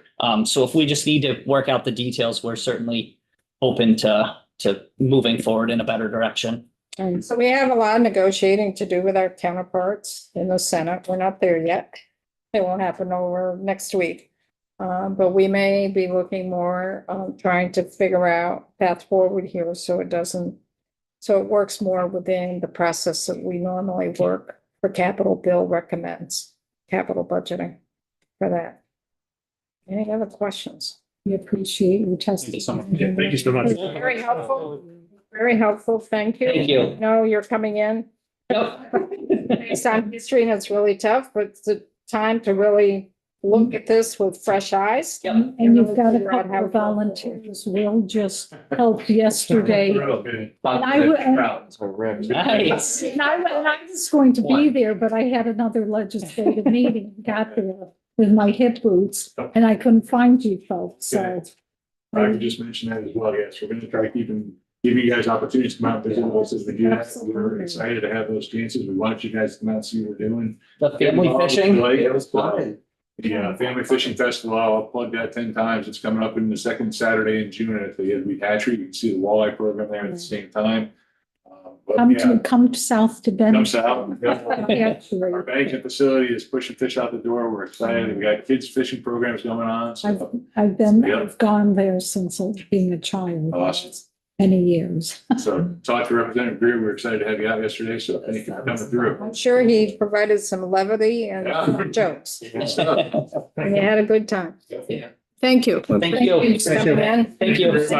We appreciate it. Okay, folks, I think that's a wrap for the day. Or two, which is actually. Hopefully. Something happens with fish and dairy. Okay. The LCI, I don't know anything about that part. So, Okay. yeah, that's a whole different deal. So We're gonna have all similar I think is on our side of the street, All right. conversations on. So. Thank you. Thank Thanks, you Alice. very much. Cooler outside than in here. It just. It's nice to me. Thank God you guys popped that window, yeah. Okay, We so got 2 weeks of good weather. we're done for the day. We're back here tomorrow morning at 9 o'clock. Our schedule's starting to loosen. Thank you, Scott. Tomorrow afternoon, thank you, Scott. Tomorrow afternoon, we don't have anything scheduled. You should go put trout in the water. Go throw some fish. And I hate not to have anything on an afternoon. So Go to Windsor. it's a little bit of a long haul and you're gonna have BGS there. So let's go off of YouTube and we'll be back at 9 o'clock.